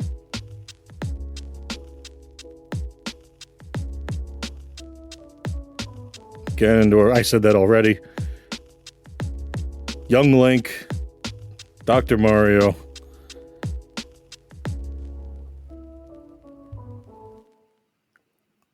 shit. And now I just remembered All right, like 5 more. How many was that? Obviously you won. Let's see. 1, 2, 3, 4, 5, 6, 7, 8, 9, 10, 11, 12, 13, 14, 15, 16 out of 25. A new record! Oh, it's a new record. I didn't even think to go for Pokemon. Yeah. Oh, wait. No, 17. I forgot Mr. Game & Watch. 17. Let me double count. See, I was counting on my fingers, and I thought he hit 16, but I'm sure I'm just seething 17. in fucking. Damn you, Steven. Damn. I logged a lot of time into Smash.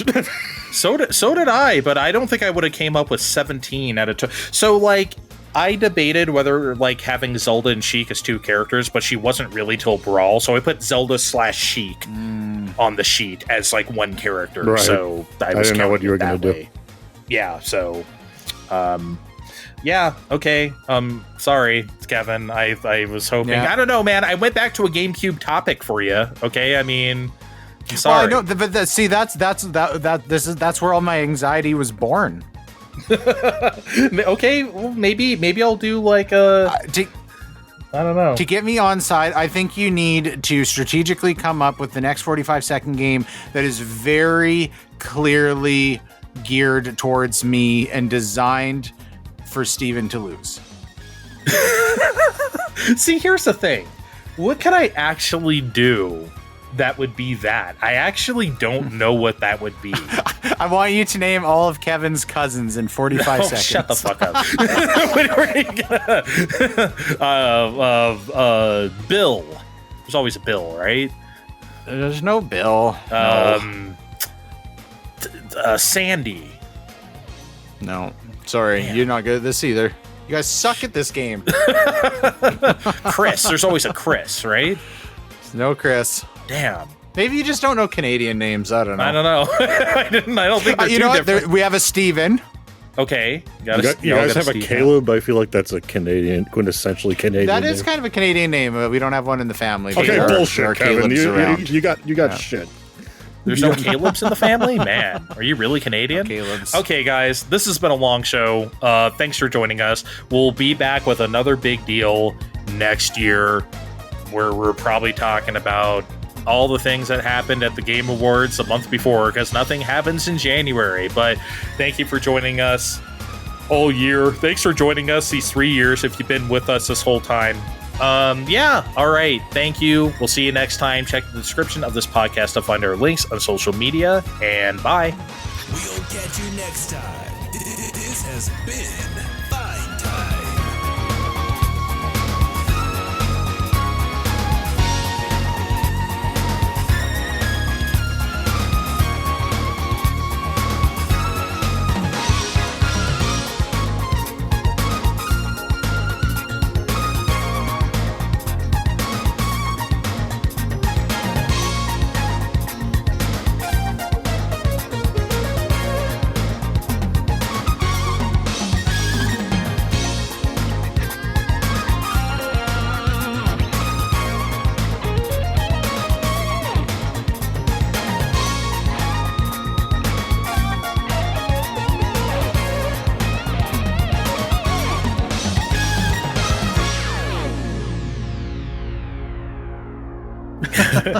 Okay, Sounder and Steve.